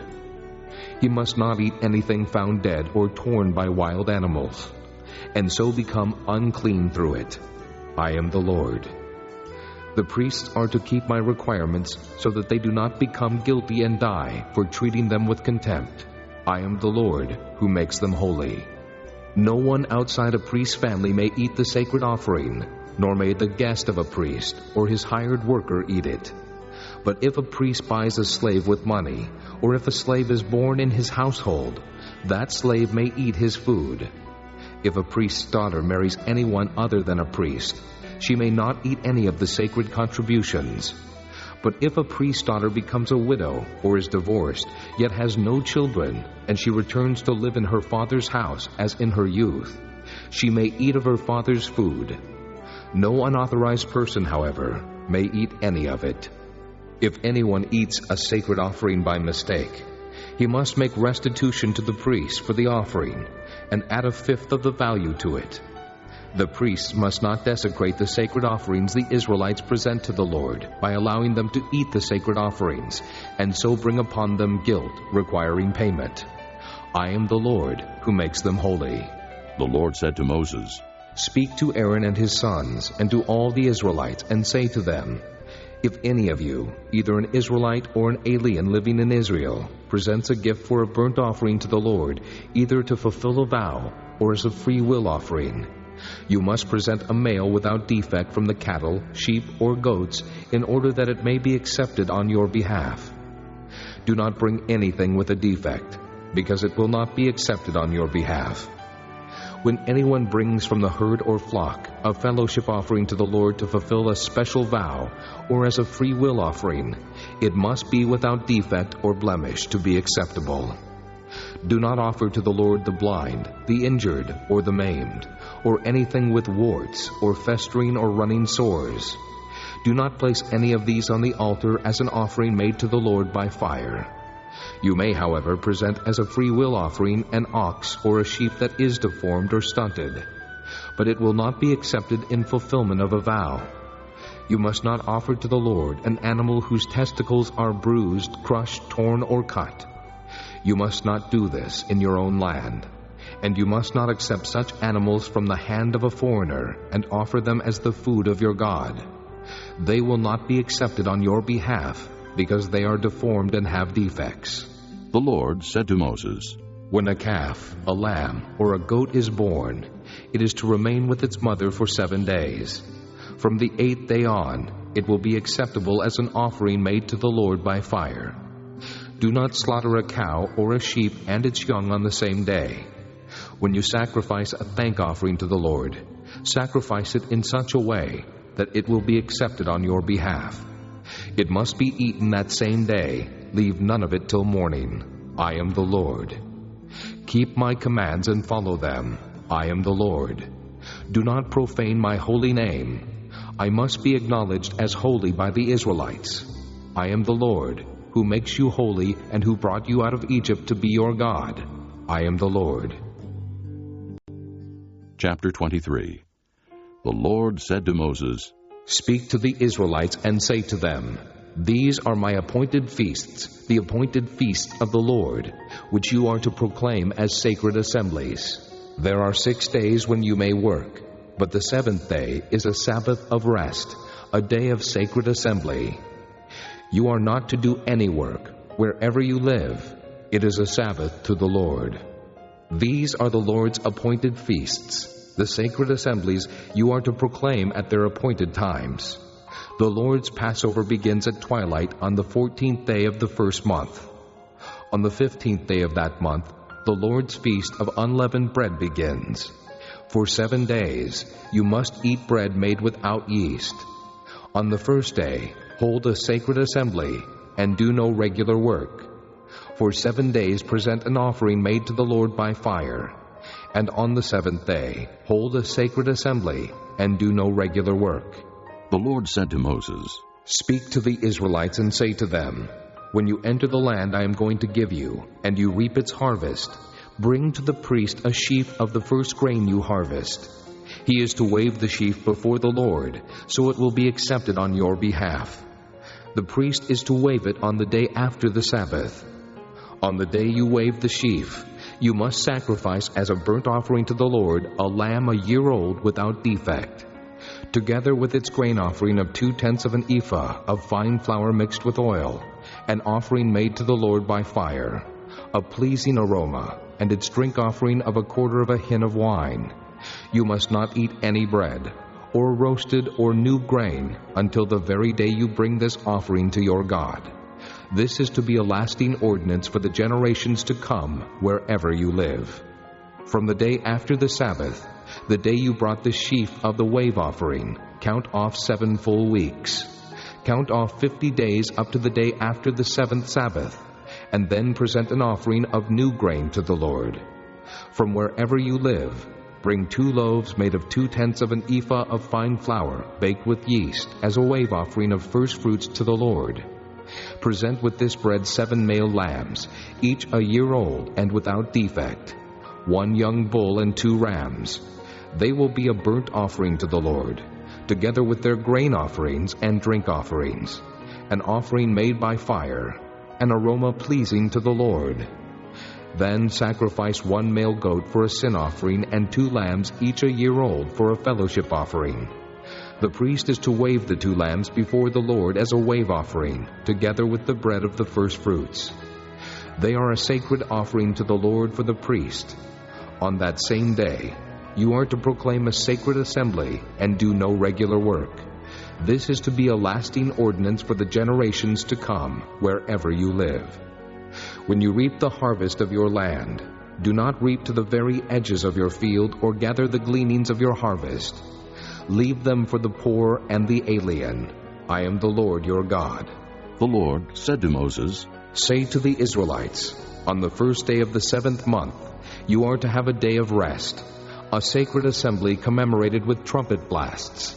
Do no regular work, but present an offering made to the Lord by fire.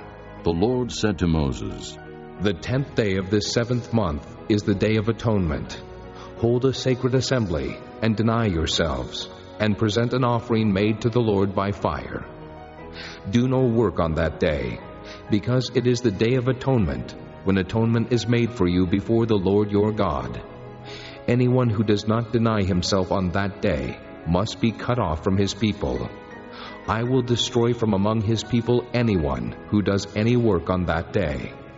You shall do no work at all. This is to be a lasting ordinance for the generations to come, wherever you live. It is a Sabbath of rest for you, and you must deny yourselves. From the evening of the 9th day of the month until the following evening, you are to observe your Sabbath. The Lord said to Moses, Say to the Israelites, on the 15th day of the 7th month, the Lord's Feast of Tabernacles begins, and it lasts for 7 days. The first day is a sacred assembly. Do no regular work. For 7 days present offerings made to the Lord by fire, and on the 8th day hold a sacred assembly and present an offering made to the Lord by fire. It is the closing assembly. Do no regular work. These are the Lord's appointed feasts, which you are to proclaim as sacred assemblies for bringing offerings made to the Lord by fire, the burnt offerings and grain offerings, sacrifices and drink offerings required for each day. These offerings are in addition to those for the Lord's Sabbaths, and in addition to your gifts, and whatever you have vowed, and all the freewill offerings you give to the Lord. So beginning with the 15th day of the 7th month, after you have gathered the crops of the land, celebrate the festival to the Lord for 7 days. The first day is a day of rest, and the 8th day also is a day of rest. On the first day, you are to take choice fruit from the trees, and palm fronds, leafy branches, and poplars, and rejoice before the Lord your God for 7 days. Celebrate this as a festival to the Lord for 7 days each year. This is to be a lasting ordinance for the generations to come. Celebrate it in the 7th month. Live in booths for 7 days. All native-born Israelites are to live in booths. So your descendants will know that I had the Israelites live in booths when I brought them out of Egypt. I am the Lord your God. So Moses announced to the Israelites the appointed feasts of the Lord. This concludes Disc 7. Chapter 24. The Lord said to Moses, Command the Israelites to bring you clear oil of pressed olives for the light, so that the lamps may be kept burning continually. Outside the curtain of the testimony in the tent of meeting, Aaron is to tend the lamps before the Lord from evening till morning continually. This is to be a lasting ordinance for the generations to come. The lamps on the pure gold lampstand before the Lord must be tended continually. Take fine flour and bake 12 loaves of bread, using 2/10 of an ephah for each loaf. Set them in 2 rows, 6 in each row, on the table of pure gold before the Lord. Along each row put some pure incense as a memorial portion to represent the bread, and to be an offering made to the Lord by fire. This bread is to be set out before the Lord regularly, Sabbath after Sabbath, on behalf of the Israelites as a lasting covenant. It belongs to Aaron and his sons, who are to eat it in a holy place, because it is a most holy part of their regular share of the offerings made to the Lord by fire. Now the son of an Israelite mother and an Egyptian father went out among the Israelites, and a fight broke out in the camp between him and an Israelite. The son of the Israelite woman blasphemed the name with a curse. So they brought him to Moses. His mother's name was Shelomith, the daughter of Dibri the Danite. They put him in custody until the will of the Lord should be made clear to them. Then the Lord said to Moses, "Take the blasphemer outside the camp. All those who heard him are to lay their hands on his head, and the entire assembly is to stone him. Say to the Israelites, if anyone curses his God, he will be held responsible. Anyone who blasphemes the name of the Lord must be put to death. The entire assembly must stone him, whether an alien or native born. When he blasphemes the name, he must be put to death. If anyone takes the life of a human being, he must be put to death. Anyone who takes the life of someone's animal must make restitution, life for life. If anyone injures his neighbor, whatever he has done must be done to him, fracture for fracture, eye for eye, tooth for tooth. As he has injured the other, so he is to be injured. Whoever kills an animal must make restitution, but whoever kills a man must be put to death.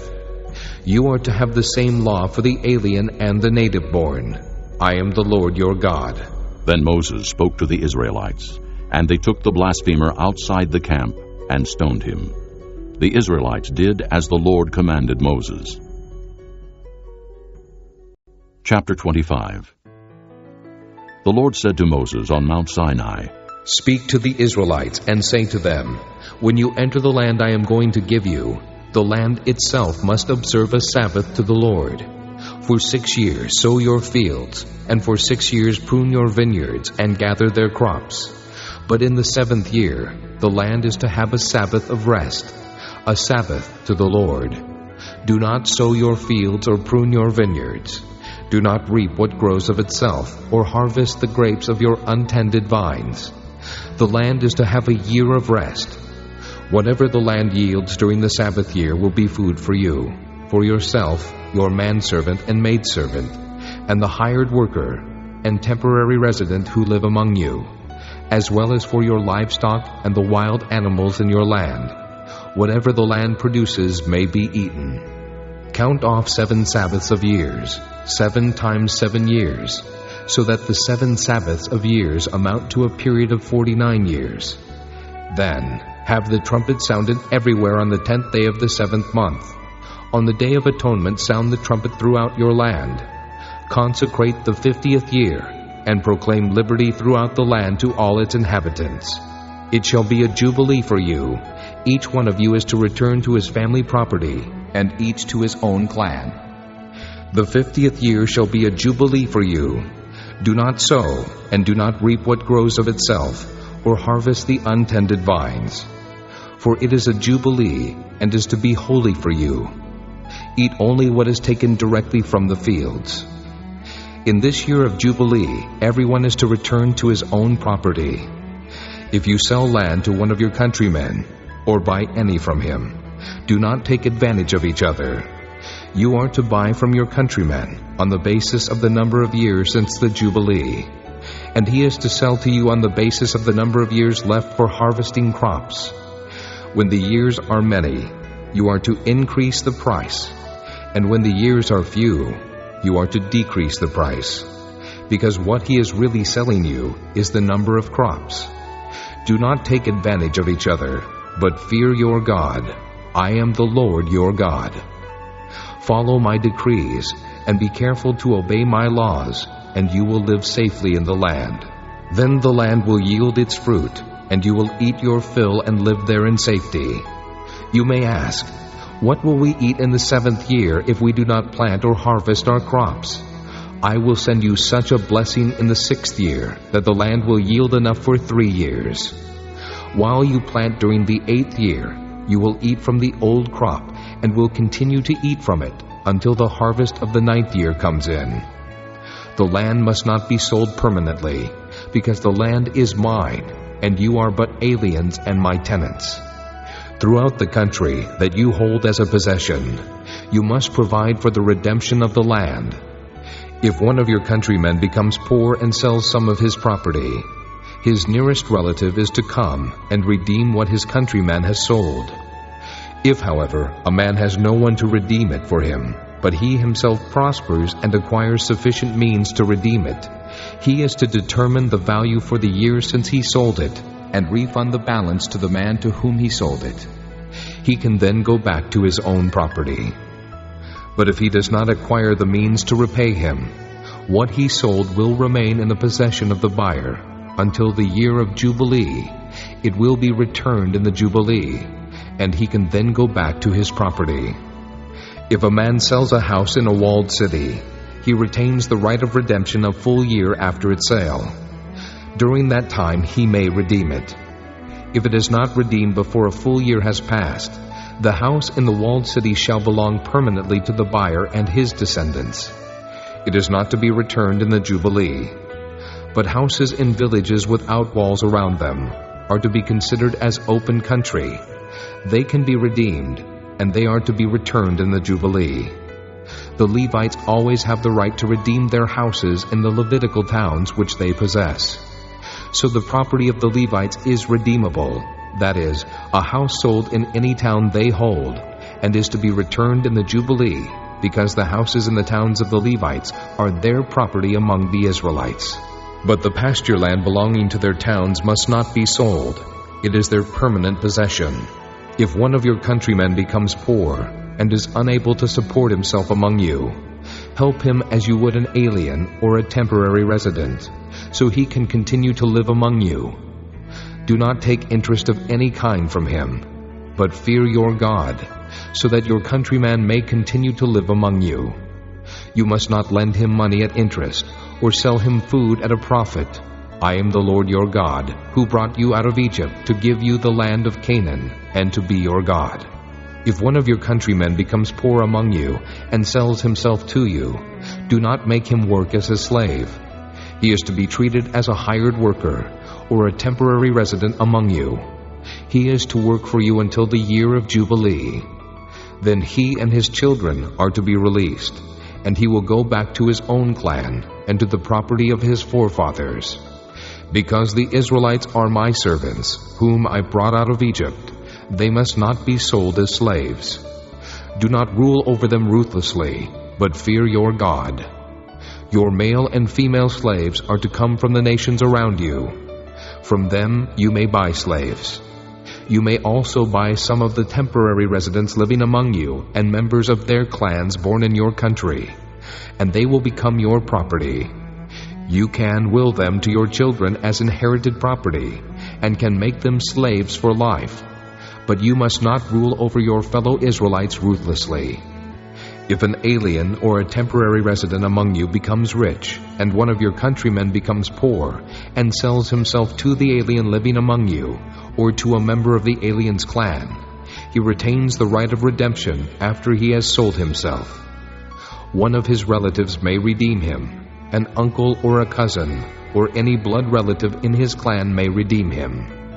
Or if he prospers, he may redeem himself. He and his buyer are to count the time from the year he sold himself up to the year of Jubilee. The price for his release is to be based on the rate paid to a hired man for that number of years.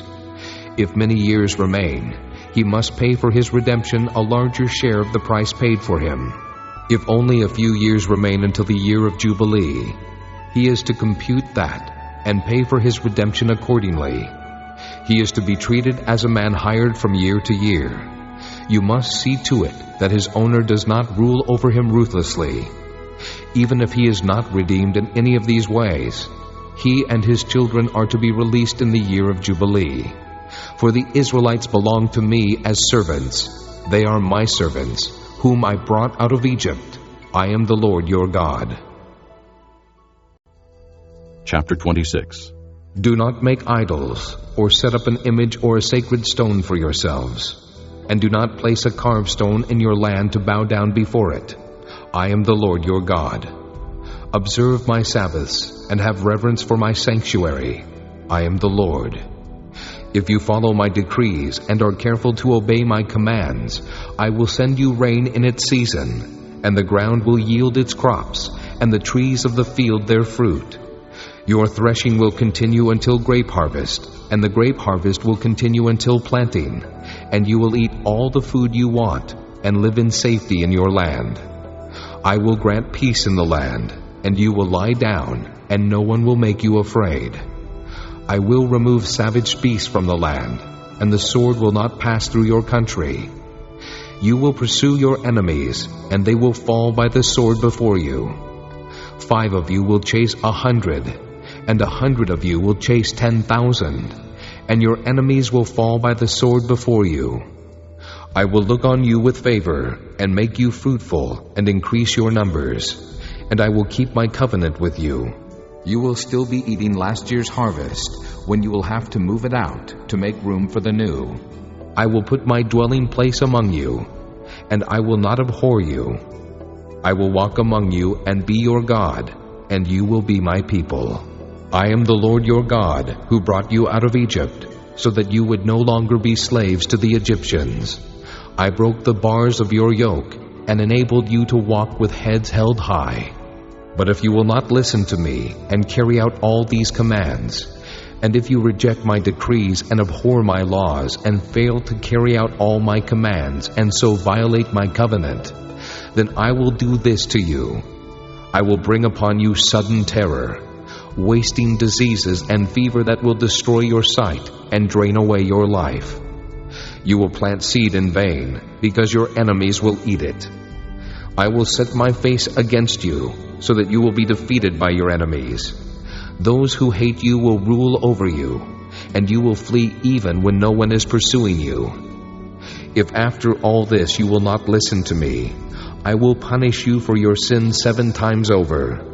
I will break down your stubborn pride, and make the sky above you like iron, and the ground beneath you like bronze. Your strength will be spent in vain, because your soil will not yield its crops, nor will the trees of the land yield their fruit. If you remain hostile toward me, and refuse to listen to me, I will multiply your afflictions 7 times over, as your sins deserve.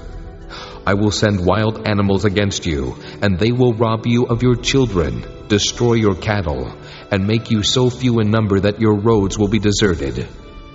If in spite of these things you do not accept my correction, but continue to be hostile toward me, I myself will be hostile toward you, and will afflict you for your sins 7 times over. And I will bring the sword upon you to avenge the breaking of the covenant. When you withdraw into your cities, I will send a plague among you, and you will be given into enemy hands. When I cut off your supply of bread, 10 women will be able to bake your bread in 1 oven, and they will dole out the bread by weight. You will eat, but you will not be satisfied.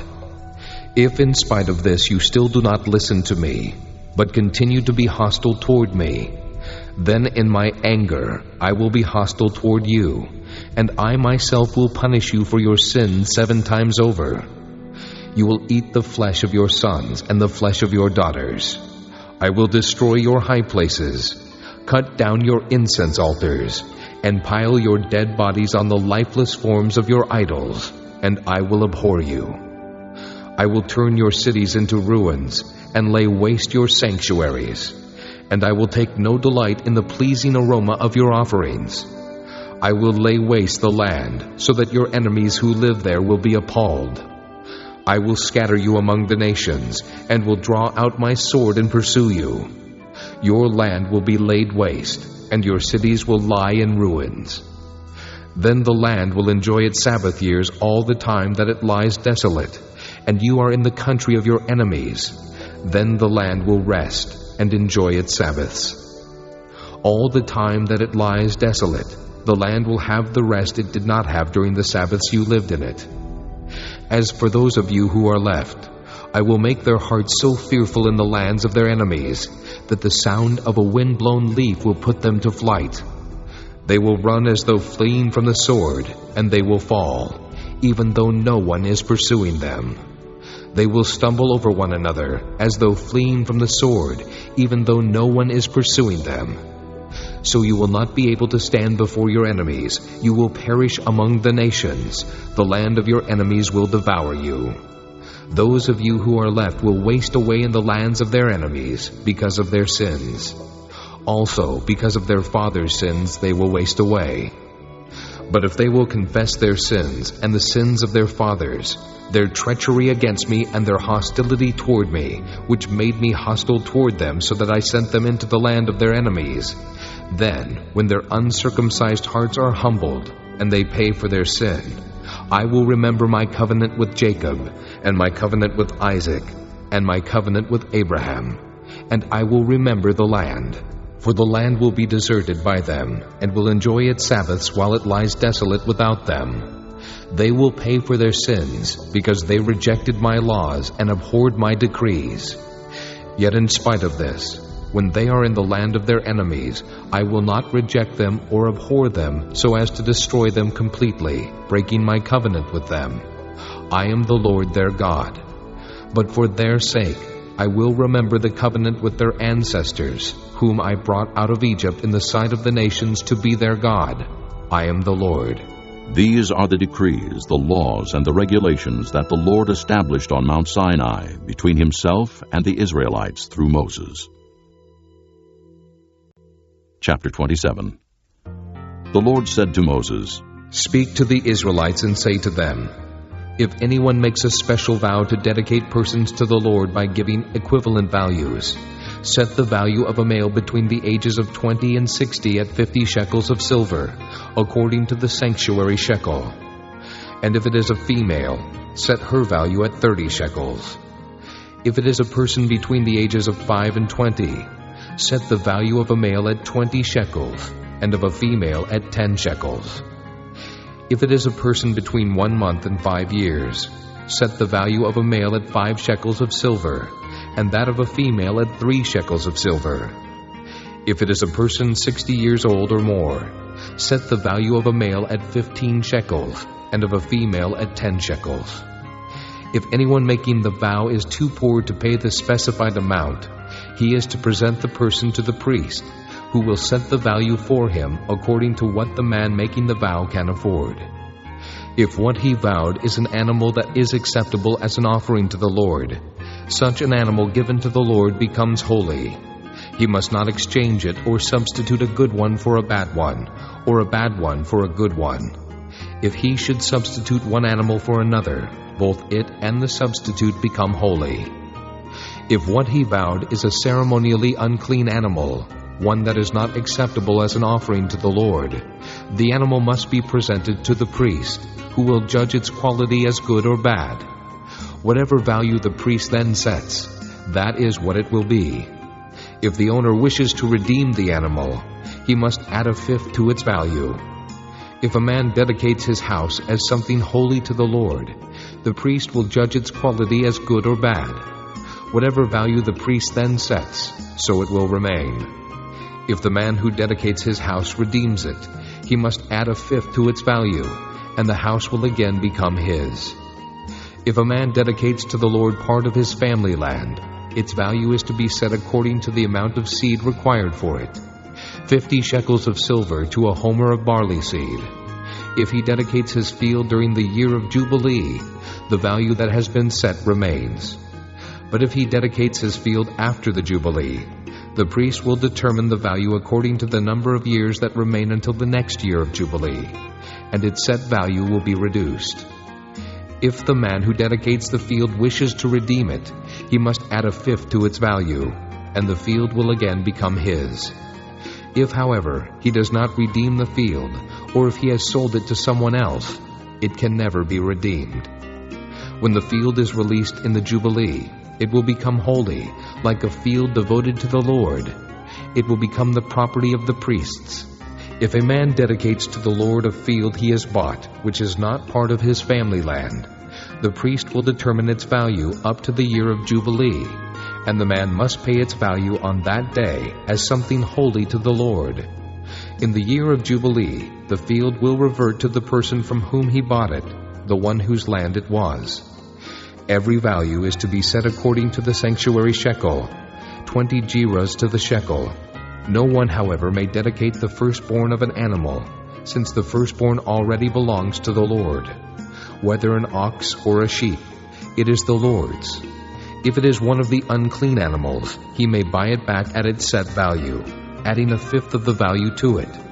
If he does not redeem it, it is to be sold at its set value. But nothing that a man owns and devotes to the Lord, whether man or animal or family land, may be sold or redeemed. Everything so devoted is most holy to the Lord. No person devoted to destruction may be ransomed. He must be put to death. A tithe of everything from the land, whether grain from the soil or fruit from the trees, belongs to the Lord. It is holy to the Lord. If a man redeems any of his tithe, he must add a fifth of the value to it. The entire tithe of the herd and flock, every 10th animal that passes under the shepherd's rod, will be holy to the Lord. He must not pick out the good from the bad or make any substitution. If he does make a substitution, both the animal and its substitute become holy and cannot be redeemed. These are the commands the Lord gave Moses on Mount Sinai for the Israelites.